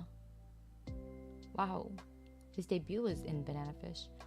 My Life. Oh my god, he played the dog in Inukai's Dog. Oh god. I wish I didn't know that. So many regrets. I wish I'd never learned that. Oh god. He's Jogoro. He's Jogoro in How to Become Ordinary. Oh, okay. He's also Nukumizu in. Wow, this is his year. He is in a lot of big like anime. He's also Shintaro in Studio Apartment, Good Lighting, Angel Included. Oh wow. Huh. Otani and My Wife Has No Emotion. Who's Otani? I'm scared. He's in the I Wanna F My Toaster anime. Oh my god. I'm sorry, I will always make fun of that anime. It's stupid and silly, okay? Alright. We are a mess today. We are a mess. Okay, so we do have more people here, I think, unless you've all run away because I was not talking to you. In which case, that's my fault. I'm sorry. But, yeah, let's take a poll. Do we want to do Genshin? Or do we want to do Sylus's card in Love in Deep Space, which is an Otome game?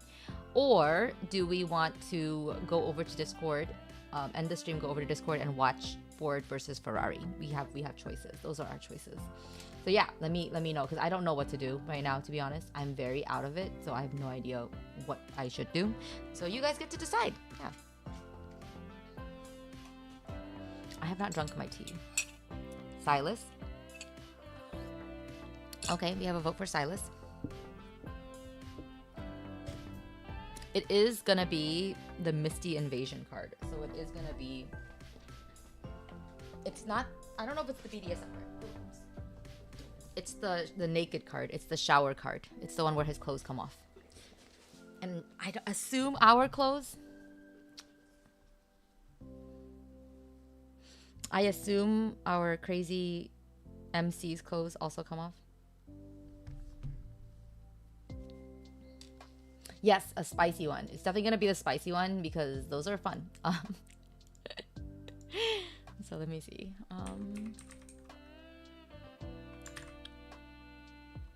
Video. No, phone link. Okay. Okay. Yeah, we can do the spicy one then. Let's do that. It's me, Cappy. I'm up for whatever. Cappy is ready to go to Walgreens.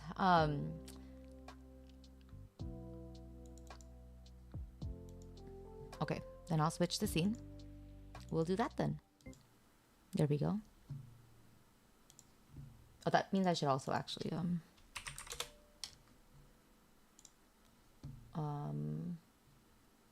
get the chat on the screen.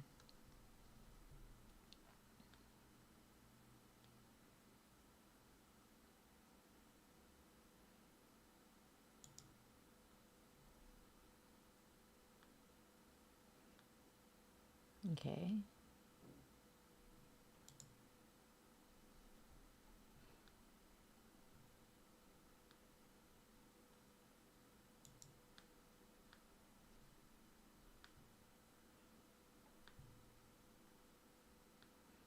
Yeah, let me get the chat and then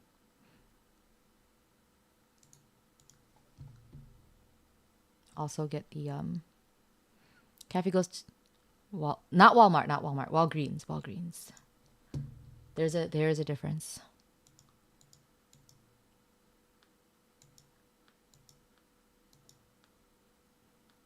Walmart is so much bigger. It would have been incredible if he had heard somebody yell, "Is that Vin?" Like, because someone would have heard like his audio. Like that would have been crazy.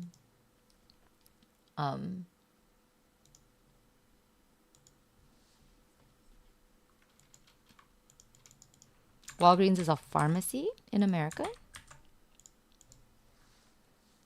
Although it feels more like it's basically a convenience store. It's like what would be a Korean convenience store. Okay, so there's the chat, and now I find.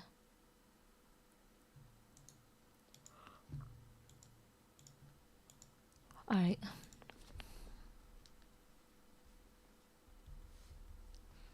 Okay, there we go. You also have beef with the company. Oh dear. What don't you have beef with though, Kathy? Okay, we gotta get past this. Okay, and I gotta turn on the sound, but I'll do that once we get inside.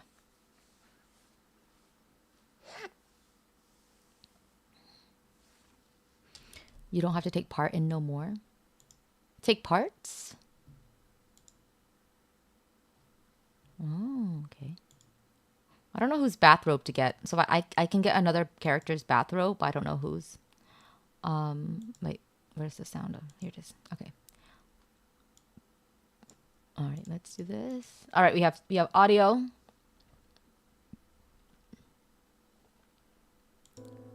Okay, now you have audio. I hope it's not too quiet.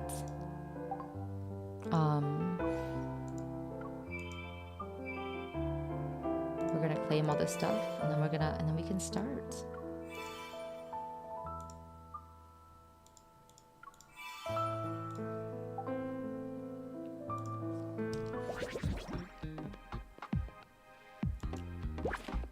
So this is apparently Mario Party or something. It's pretty cute. We get this free SSR. It looks very cute. It's called Doomsday. I'm like, why are Zane's cards like this? They look so cute, and then they have like a really depressing message or name. One of his cards is just called No.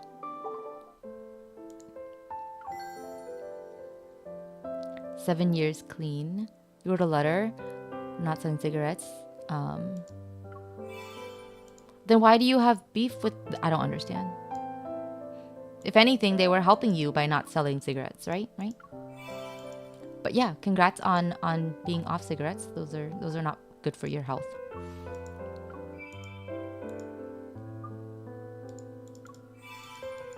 Don't listen to Big Camel.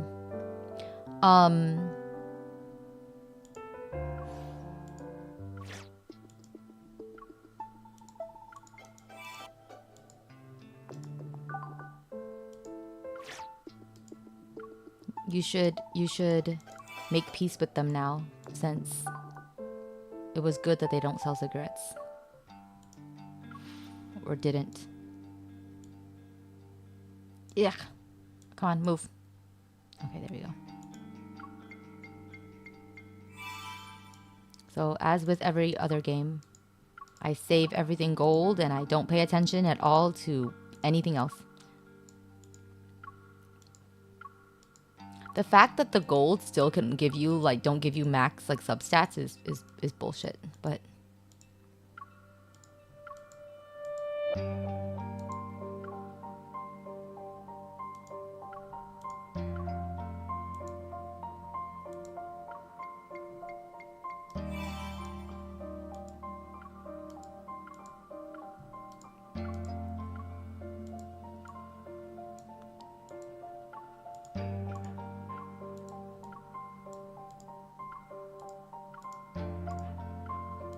Okay, there we go.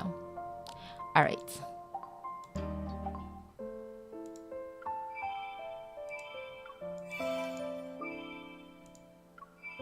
My daily's almost done.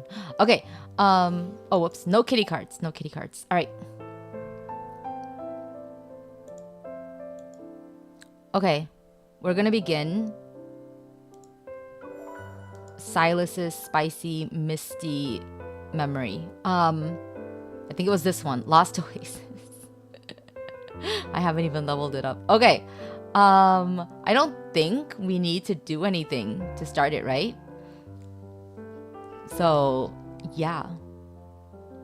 You have me on TV. Oh no. I'm not even gonna look at the Kindle. We're just gonna dive in. I think this might be my first Sylus SSR. I'm not sure how great of an idea this is. As the festival approaches, Raccoon MC receives an unexpected international letter with a blank postcard signed by Sylus and a plane ticket. Are those her naked legs? After pondering, she sets out on this unknown journey, feeling both curious and nervous. I don't even care that I'm basically incoherent at this point. Why is he holding her like that? That looks stupid. They look stupid. I'm saying it. Okay. All right. Into narration mode. Taking a step out of the airport's gate, a humid, warm, yet gentle breeze caresses my face. A few passengers carry their luggage and head their separate ways. She's still slightly dazed from the long flight. I'm switching pronouns. This airport, I guess it was originally an old airbase. Why did Sylus ask me to meet him here? As she takes out her phone to call Sylus, the roar of an engine grows loud in the distance. A gust of wind comes to a halt before her. I can't believe she just took a plane ticket without like wondering what. MC. I hear a screeched. Did he just arrive? 무서워서 못 올 줄 알았는데. I thought you'd be too scared to come. He does not say kitten in, I think, any of the other languages. I don't know why he keeps doing it in English. On a vintage motorcycle, the man she hasn't seen in a while lifts his helmet visor to meet her gaze. It's something I do. And yeah, you and MC being similar you should not be trying to emulate MC. That's what I'm saying. Why do you have to buy a motorcycle every time you go somewhere? You didn't send me a plane ticket just to show off your new ride, right? Oh gosh, that's actually pretty funny. 현지인들만 아는 구형 모델이야. 너보다 나이가 많아.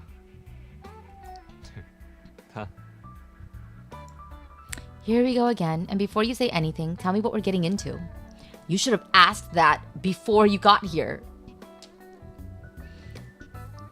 He doesn't say anything instead of kitten. He just doesn't say anything. Like they just added that word for some reason. 어느 조직 구역에 잠입해서 보스를 암살할 거야. What? She takes the bait since he's bluffing. She puts on the helmet and gets on the motorcycle. What if he's not bluffing, MC? He is a crime lord.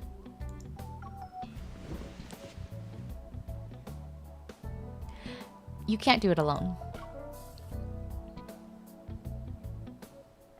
Sylus turns and helps her straighten her hair that's pressed down under the helmet. 비행기에서 앞구르기라도 하면서 잤어? Did you sleep well on the plane? It was a long-haul flight with several layovers, so I got a lot of sleep. I figured that if we were fighting together, I should reserve my strength. If you had a lot of layovers, then you wouldn't have gotten a lot... What?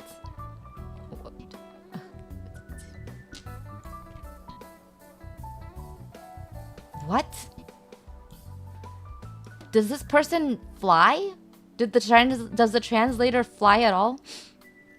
MC rationalizing her love for bad boys and the thrill. Seriously. The sudden acceleration and inertia that comes with it force her to tightly hold onto Sylus's waist. The words she has yet to say out loud are muffled by the wind.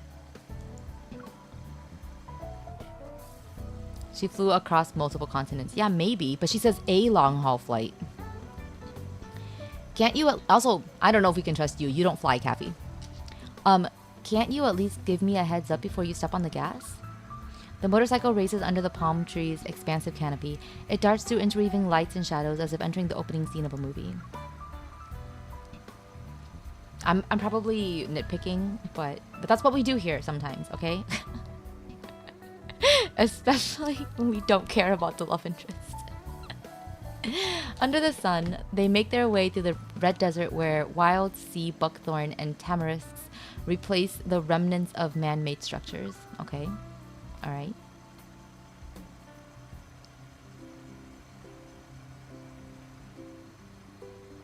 Why does it feel like she flew to Mexico or something? Rows of two-story bungalows painted in red are scattered among the palm trees. The motorcycle winds its way along the path. Yeah, but you're not going to be taking... Like, if you're the one flying...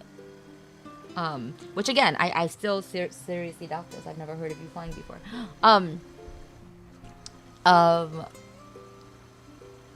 You wouldn't be taking... Yeah, lots of layover. What? The whole concept doesn't make sense. This must be another one of your secret bases. You... Okay. 셋째? 그거밖에 없진 않아. One of... This is the only one I have. He says in Korean. Which is very different than this, but alright. At the end of the road is a plaza. 다 왔어. We're here. Okay.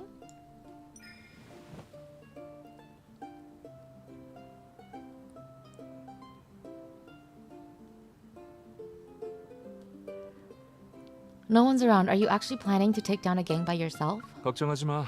싸울 땐 난 네 편이니까. Don't worry. If we fight, I'm on your side.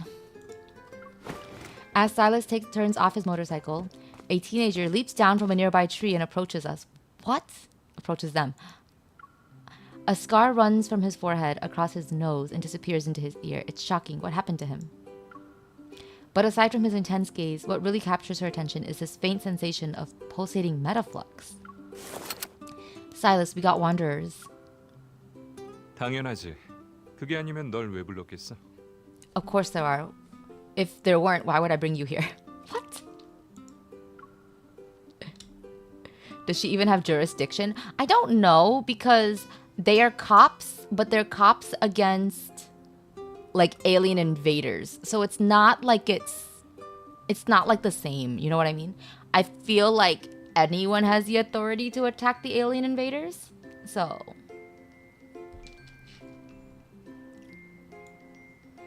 the teenager isn't anywhere near us when a voice from the edge of the plaza stops him. There stands an old woman, her face full of wrinkles. Are they your friends or enemies? You know a lot of people. Sylus doesn't respond. Instead, he takes her to the elderly woman. Standing before her, he respectfully lifts her hand to his forehead. Oh. After returning the same gesture to Sylus, the old woman turns to her. She lifts her hand to touch her forehead. Pronouns. What's the meaning behind this? 너도 똑같이 하면 돼. You should just do the same. I can't. Are we sure this isn't one of your tricks? Wait, what? 널 속이려고 임천시에서 여기까지 불러왔겠어? Would I really call you away from Lincoln just for a prank? No one knows what a Crow's leader is thinking. I remember. I've decided not to use this name because I can't pronounce it. I'm going to use the Korean name. But it wouldn't be a good idea to just not do anything, so she performs a gesture. When she's done, the boy cheers and runs over, tossing countless tiny flowers that fall on her like raindrops. Maybe they're in Hawaii? Why is he doing this? Sylus. Before she gets dragged away by the young boy, she turns her head back and shouts at Sylus. He calmly stands there with his hands in his pockets. 환영한다는 뜻이니까 좋아해도 돼. Yeah. Its intent is to welcome you. Just enjoy it. With that gesture, imagine she's his grandma, right? We literally know nothing about Sylus, so it could be his grandma. It's not until she sees the ignis worm trapped under the tree via evil that she truly understands why Sylus has brought her here. 유랑체를 상대하는 게 네 본업이니까. Eliminating wanderers is 여긴 part of your 유랑체가 job. 많지 않은데 이 드래곤은 저 아이가 잡아서 특별히 데리고 온 거야. There aren't not many show up around here, but the kid caught the lizard and brought it back. This thing is dangerous. Why hasn't he killed it already? Does he plan to keep it as a friend? 직접 상대하려는 거야. 정식으로 적을 상대하는 방법으로. He wants to handle himself in the proper way. I have tutoring fees. Are you okay with that? 비행기표랑 숙식을 제공하잖아. The plane ticket and the hotel reservation are enough, aren't they? How were you so sure that I'd show up? 걸어본 거지.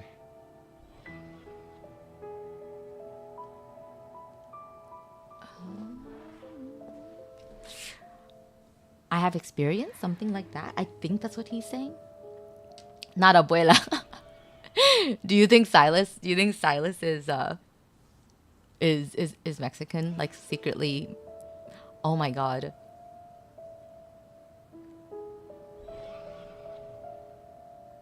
Is he?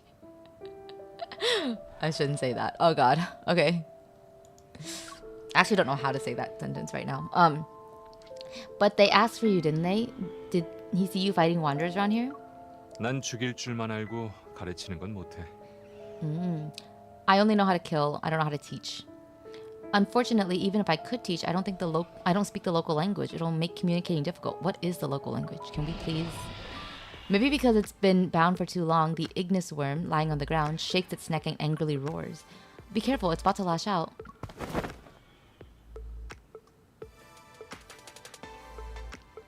She quickly steps forward to intervene, and Silas's airy voice just behind her. 봐, As 언어가 안 통해도 충분히 소통할 수 있어. look, communication doesn't only rely on words. 녀석은 여기 갇힌 지 한참 됐어. 없애려고 해도 지금은 아니야. It's been stuck here for a while. Even though we need to get rid of it, now's not the time. Sylus gestures to the plaza with a flick of his finger. 학생을 기다리게 하지 말라고. Don't keep your student waiting. Remembering the painful journey of being kept in the dark and taking several connecting flights, she lifts her arm to press down on Silas's shoulder. Sure, I'll teach, but group battles are what I excel in. You need to play along. Because of how his hair is parted, he reminds you of your dad.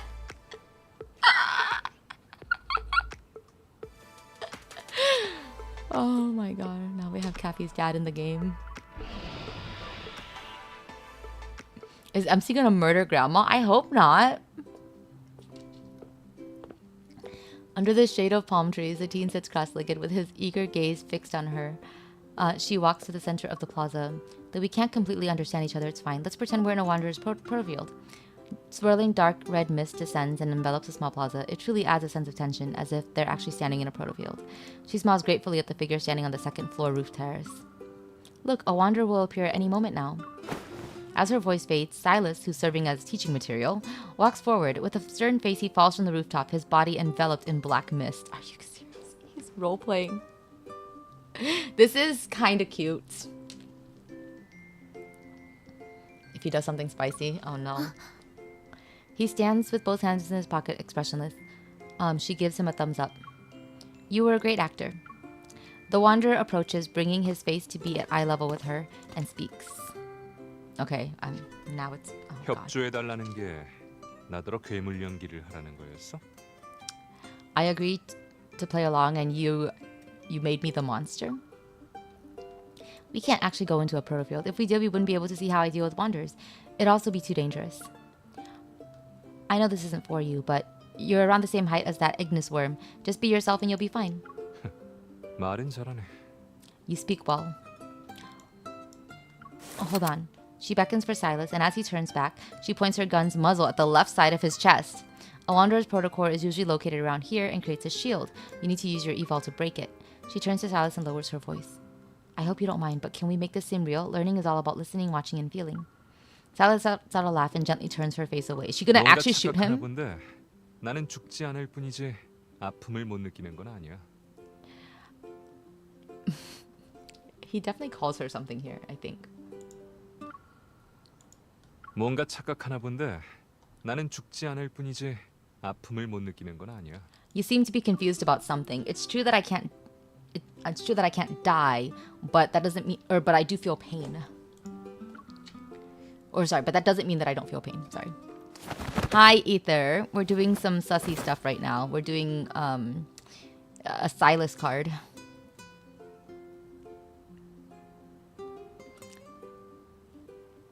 He looks like every Peruvian guy in Peru. Oh dear. Yes, you do need a headset, probably. Is that why he's into BDSM? Wait, what? Because he's Peruvian? That seems like a stereotype. I'm gonna break my morning brunch. Oh, eat. Okay. Yes, enjoy your morning brunch. After a live demonstration, she finally knocks the wanderer to the ground. Both Sylus and she are covered in dirt. As they get up, the teen steps forward, revealing a shiny silver dagger. He points it at the wanderer, then Sylus. Does he think you're an actual wanderer, or is he challenging you? Without saying anything, the teen, like a small animal bearing its fangs, quickly attacks. He leaps high into the air. This seems... Oh god, guys. The writing of the natives in this area. Guys, I don't know how I feel about this. It's making me uncomfortable.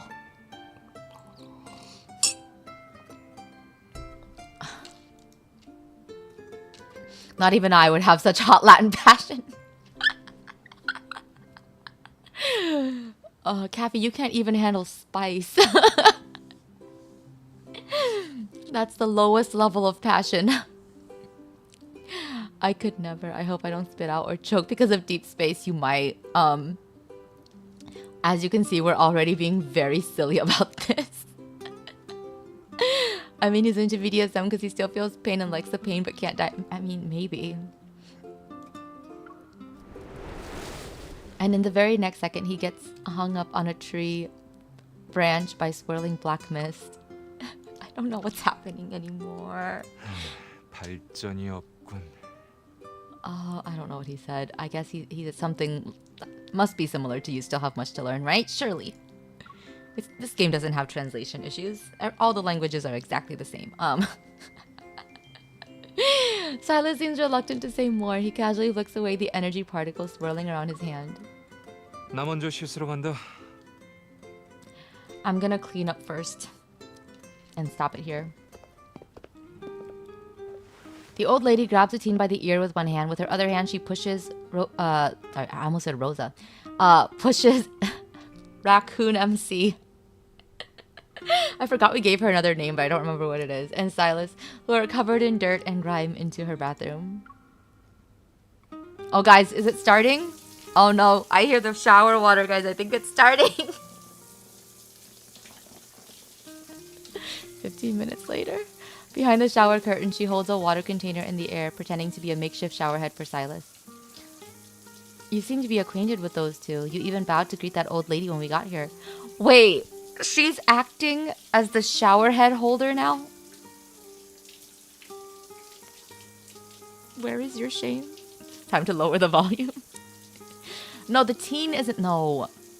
Mizu, no. The grandma took the teen away and shoved these two into the shower. Mizu! That would be inappropriate.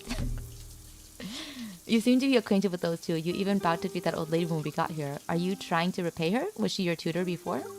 아니야. No. 나를 사막에서 오아시스로 데리고 온 사람이지. Ah, she's the one who brought me into the oasis.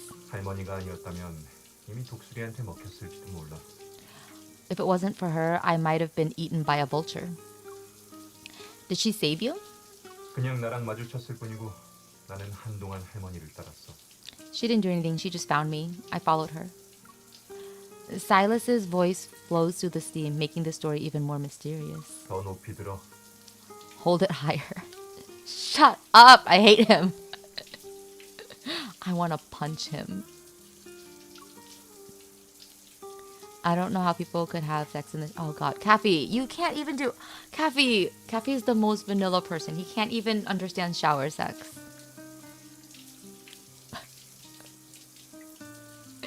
His avatar top is half naked because he's half naked. What? 물. The water. Just lean down a little. You're only washing your hair. Don't be unreasonable. 물을 먼저 다 써버린 게 누군데? Who emptied the water tank first? The sound of flowing water quickly turns into pitter-pattering. Finally, only the dripping of droplets remains. She stands on her tiptoes, holding the water container higher and tilting it. But there really is nothing left. They ran out of water!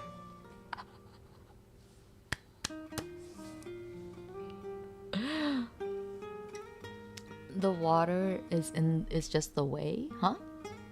It tends to get into your nose, then don't stand directly under the water. What?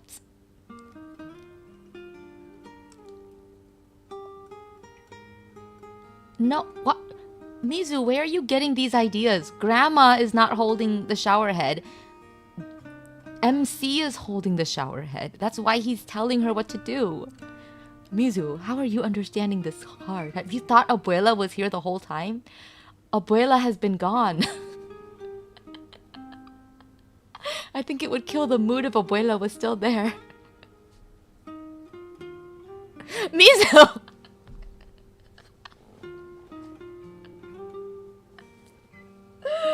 Did you think everybody was in the shower? Oh my god.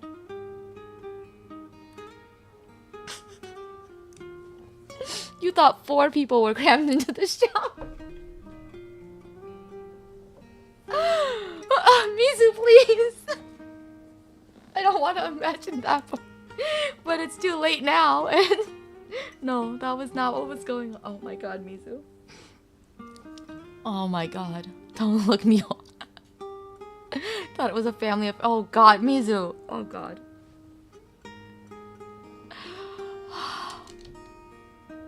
Between you and Kathy, I don't know anymore.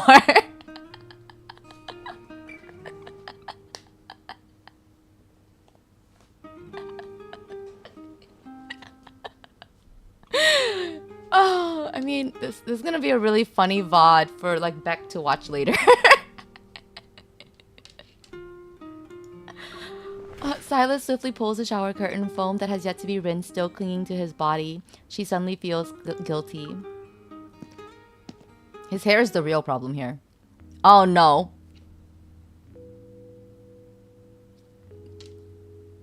It's here, you guys. It's here.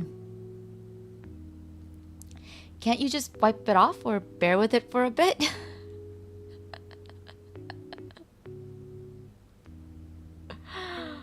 Oh god.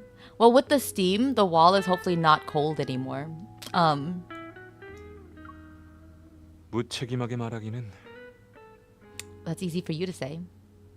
Suddenly, a chill runs down her spine. As if sensing danger is about to strike, she turns her head and prepares to run away. Run where? Also, I see his nipple. I'm very uncomfortable. And as expected, Sylus pulls her back with his arms. Oh, he's about to do... Oh no, I don't want to press. Okay. Wait, you're dripping wet. Get away from me. Water from the ends of his hair slides onto her collar. The damp fabric clings to her skin. 좋은 생각이야. Good 이렇게 idea. 닦으면 물이 없어도 상관없지. Good idea.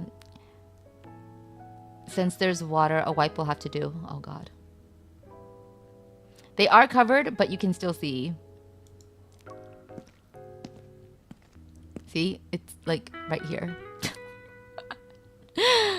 Oh, Sylus doesn't actually corner her in any way, but with each step, he backs her into a corner. That is cornering. But MC does not understand the meaning of the word cornering. This is the definition of cornering. Oh my god. Yeah, MC is about to become a towel.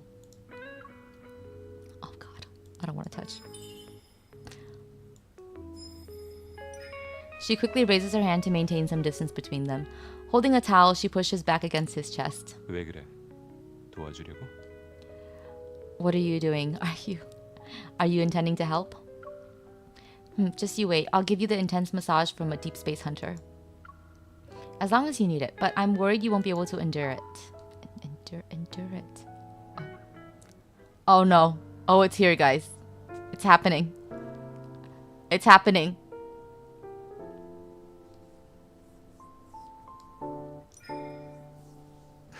Don't tell me that's what you 견디라는 게 think. 겨우 이건가? Is this all that I have to endure?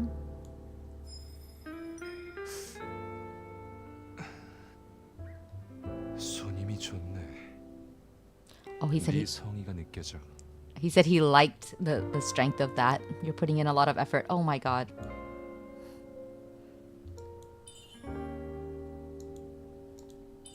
Oh, God.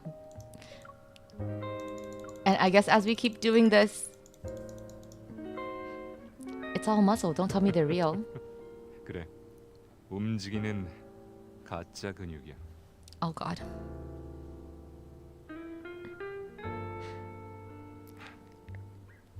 Yes, all of this movement is fake, he says.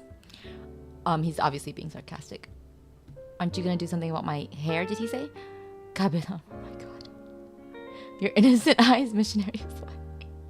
Kathy is too vanilla. That's asking for another favor. When you request assistance, you should learn to humble yourself first. Oh no, don't pull him closer. Oh no! 이게 다야? Is that all? Wow. What are you doing? My clothes. 젖었네. Oh, they're wet. 그럼 어떡하지? What should we do now? Well, you need to let me down 그럼 first. 너도 마찬가지로 머리를 먼저 숙여야지. Doesn't this mean that you should take care of my hair first? Oh, that's not his hair. I did, and this is... Oh, why is he moaning like that? She barely touched him. Don't do that. I am uncomfortable. Oh, I guess I'll have to be gentle. I don't want to say these lines.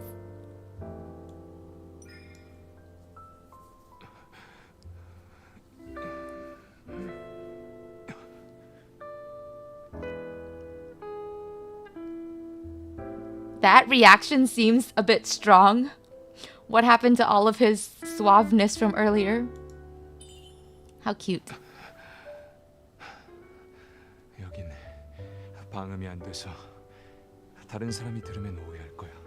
계속 투닥거렸다간 둘 다 손해 볼 텐데. The soundproofing isn't great. What if others hear us? We're both going to lose in this case. Oh God.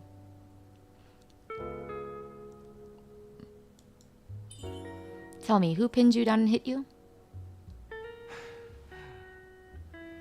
수업이 아직 안 끝났구나. It seems class isn't over yet. 그럼 또 부탁할게요.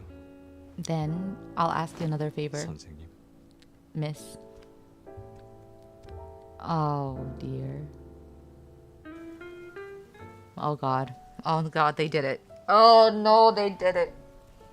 In Abuela's house. No!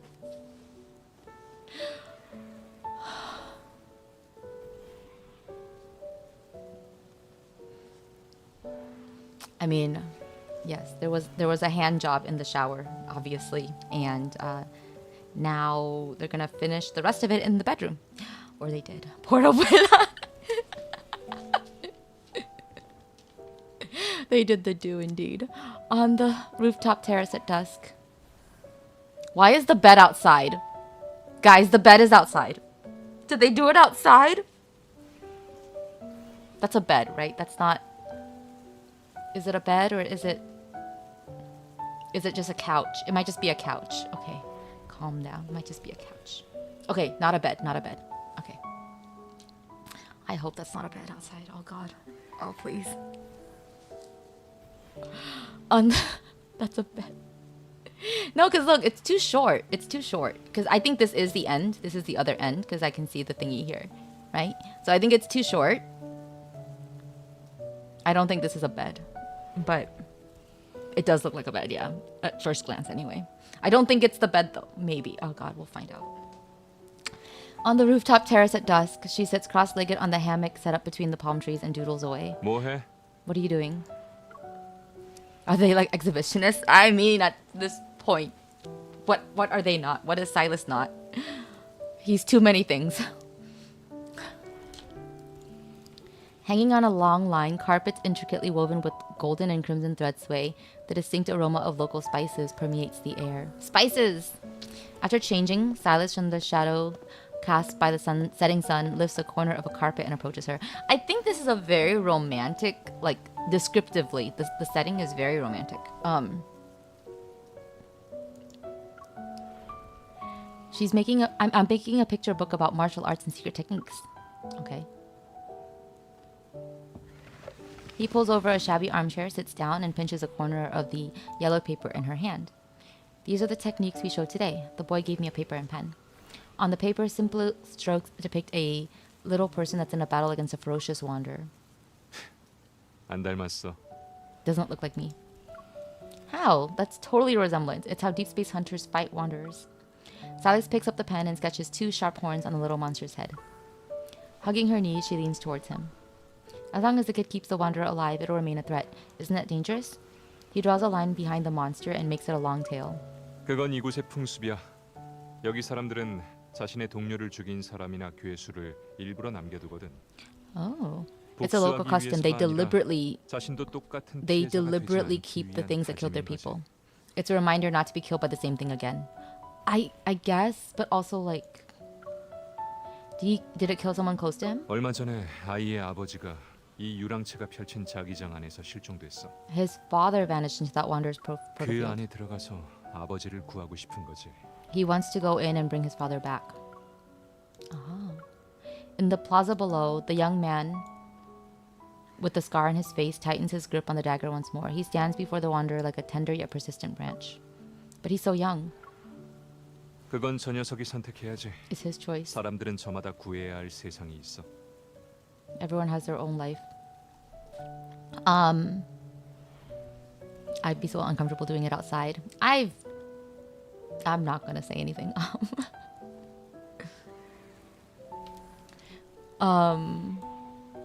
This is to the kid, Mizu. No. Mizu, stop making this even more inappropriate. The claws leave bloodied marks on the young man's arm for what seemed like the umpteenth time, yet he always stands back up. Doing what outside? Oh yeah, like they possibly did it outside. I don't know. She meets Sylus's gaze, which appears darker as the evening breeze blows past. For someone whose actions speak louder than words, it doesn't seem like you're here to help out a kid. He responds nonchalantly, putting the cap on the pen and hands the paper back to her. He kind of looks like you. 난 저 녀석처럼 고집불통은 아니야. Oh God, Sylus, is this your illegitimate son? Oh wait, no, he said his father wandered into the protofield. Okay, we're okay. The story's not that crazy. This is not a telenovela. Or is it? Maybe younger brother. So that's why you wanted to make his wish come true? Sylus, admitting you're a good person isn't shameful at all. 그냥 거래일 뿐이야. We just made a deal. Well, now I'm curious. What does this kid have that could catch the eye of Crow's head? Beyond the vast sea of palm trees, Sylus's gaze drifts to the distance they traversed. He slightly raises his chin. 저긴 망령 골짜기라는 곳인데 현지 전설에 의하면 그 골짜기에 그들이 숭배하는 7신이 묻혀 있다고 해. That place is the Valley of Lost Souls. The local myths say there's 7 gods there. He says, what? He says, once I'm dead, I can be buried with them. Oh yeah, okay, he did say bury. With a gentle tone, he speaks as if he were telling a bad joke. I guess that's the highest honor a kid could think of? 대우? Honor? 그곳에 묻힌 신들은 그들의 선조가 직접 죽였어. Those gods were killed by their ancestors. Oh wow. What is this? Okay, I think I'm too slow to understand this story. Okay, all I've got, this is like very typical like romantic comedy, like no, not comedy, romance novel, right? Where the guy shows you how like gentle he is, despite his like dangerous whatever, but he uses minority groups in order to do that. God, it's that's why I'm having trouble with this portrait. Okay, guys, I can't. Zayn has the best story, hands down. Best story. Zayn has the best story, hands down. Okay. He wants to be with the gods, or like equal to gods. He doesn't. The kid said that. The kid said like, yeah, you're. I guess the kid is like complimenting him possibly, but then like to him he's like, so but like you want to kill me, like. They did again outside. No, they didn't imply they did anything. It's nighttime. A bonfire burns in the plaza, covered by a floral fleece blanket. They rest on a hammock. Yeah, they're just resting. So far as we know, they've only done it that one time. At least here. Today feels like a local festival. Carried by the wind, the ancient sound of handbells wafts through the streets and intertwines with the elderly's chants in the plaza. Night blurs the boundaries of time. How long are you staying here? When are you heading back? Like, how long is this vacation? Perhaps their ancestors saw the same starry sky back then. 9세대 사람들만 아는 이야기야. That's something only their elders would know. At first, gods occupied this land. People lived and relied on divine blessings. But the gods were capricious. The so-called blessings were paid with human lives. 나중에는 그 사실을 알게 된 한 사람이 신을 산골짜기로 유인해 신의 목을 베었어. One of them uncovered the truth and invited the gods to the valley. Then he chopped off his head. I know how this kind of story ends. The people were exiled, right? 꼭 그렇지만은 않아. 그들이 신을 버렸으니까. It could be that they threw away the gods themselves. 사람들은 결국 자기 능력으로 이 땅에서 살아갈 수밖에 없어. In the end, a person only stand on this land with their own 2 feet. It's exactly like you said, there's always someone who needs to be protected. But not everyone can become strong. There will always be someone who needs to be protected. He laughs, but it's unclear whether it's out of agreement or ridicule. 그래서 너처럼 용감하고 강인한 스페이스 헌터들이 이 나약한 세상을 지키고 있어서 다행이야. Then it's good that there are strong space hunters like you out here to protect this world. At some point, the bonfire in the plaza goes out. The sound of handbells and chanting fades, leaving only silent starlight in the sky. I never imagined that one day we'd be sitting in a place like this, having discussions about the 그럼 world. 네 생각은 어때?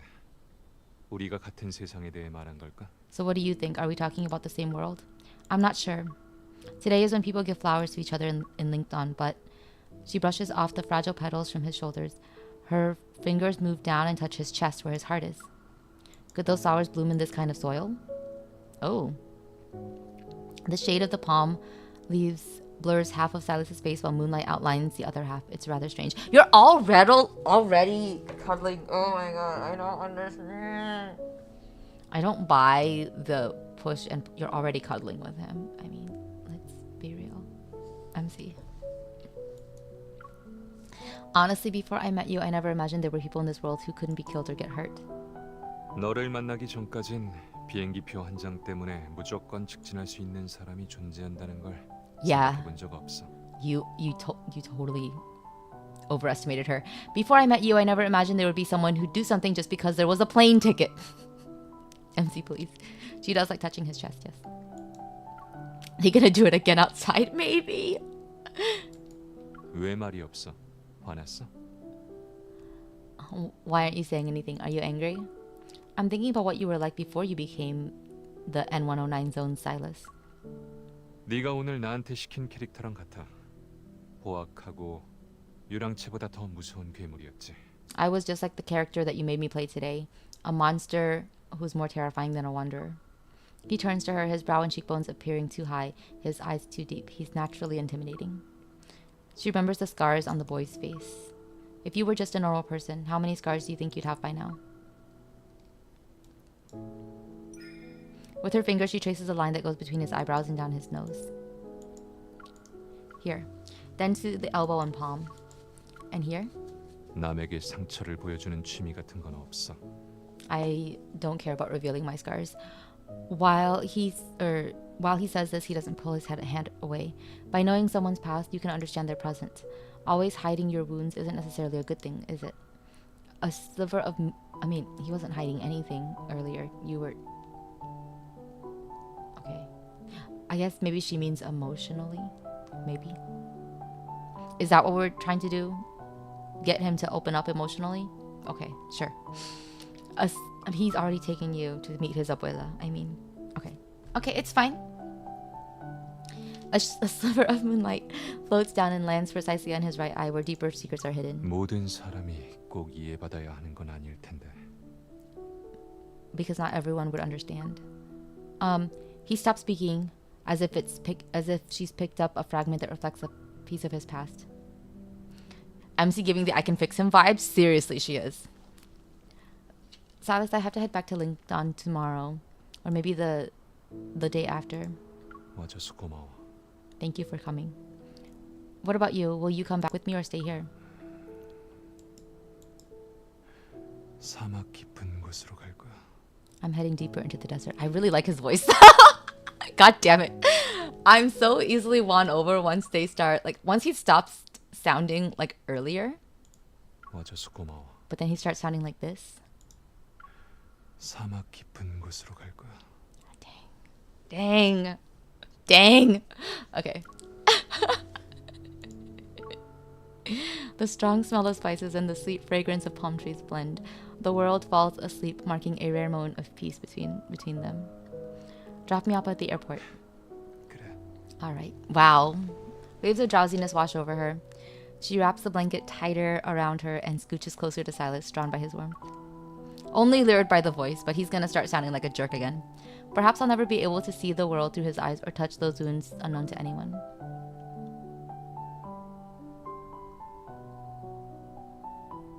At least they shared a night together in that distant oasis, with the same moonlight that cascaded over them.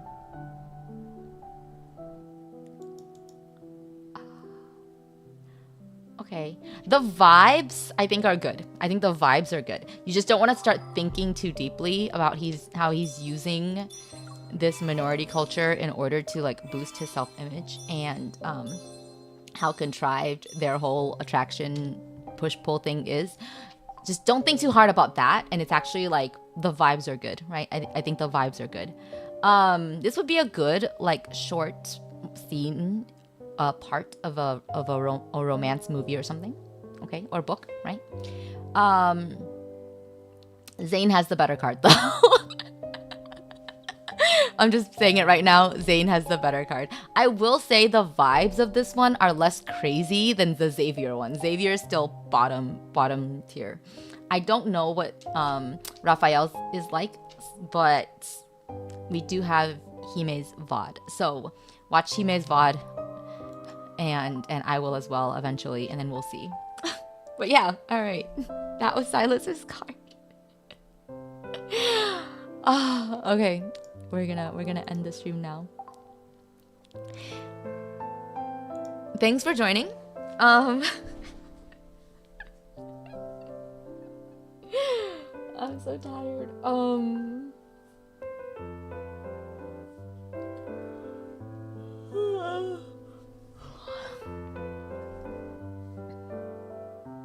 The vibes was good except when the part where you thought it was a family affair. That was so weird. Why did you leap to that conclusion? Oh, Zayn's is say so, I guess. But that the whole point of Zayn's was there was an emotional through line, and it was actually like satisfying, and it was about the two of them, and it wasn't like forced or contrived. So it felt more genuine. I do think she and Zayn have the best chemistry. I'm very proud to say that Rosa and Artem probably have the best, like most realistic type of like situation romance wise.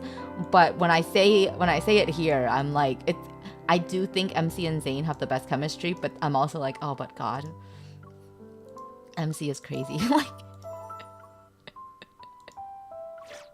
The shower had you realize how uncomfortable shower sex is. I'm glad that that taught you something, I guess. I don't know. Oh my God.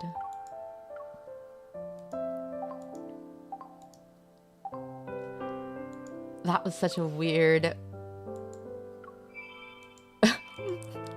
I don't know, guys. I don't know. I mean, you two are probably the most entertaining viewers ever for that kind of scene. I don't think anyone else would have had the same reactions as you two. But, yeah. No.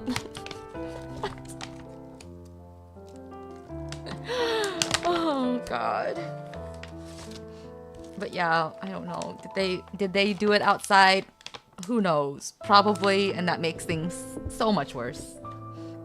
Especially considering that he's probably, like, they're only on the second floor. Like, this is not like a super fancy hotel, right?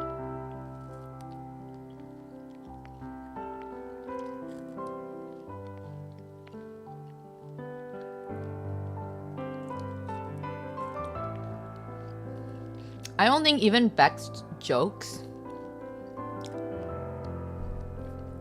can beat whatever was going on in Mizu's head during all of that, because Mizu took the story 20 steps too far.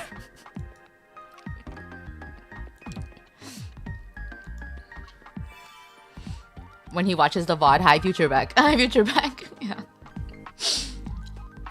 Yeah. God.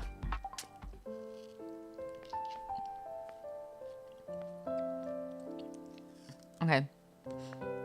I have to go to work today because I got to sort the books and everything and make the schedule for the new teachers. Those are the top 2 priority, but because of that, I should head out. Thank you guys for joining me. Thanks for the laughs. I'm literally crying. Like, I laughed till I cried.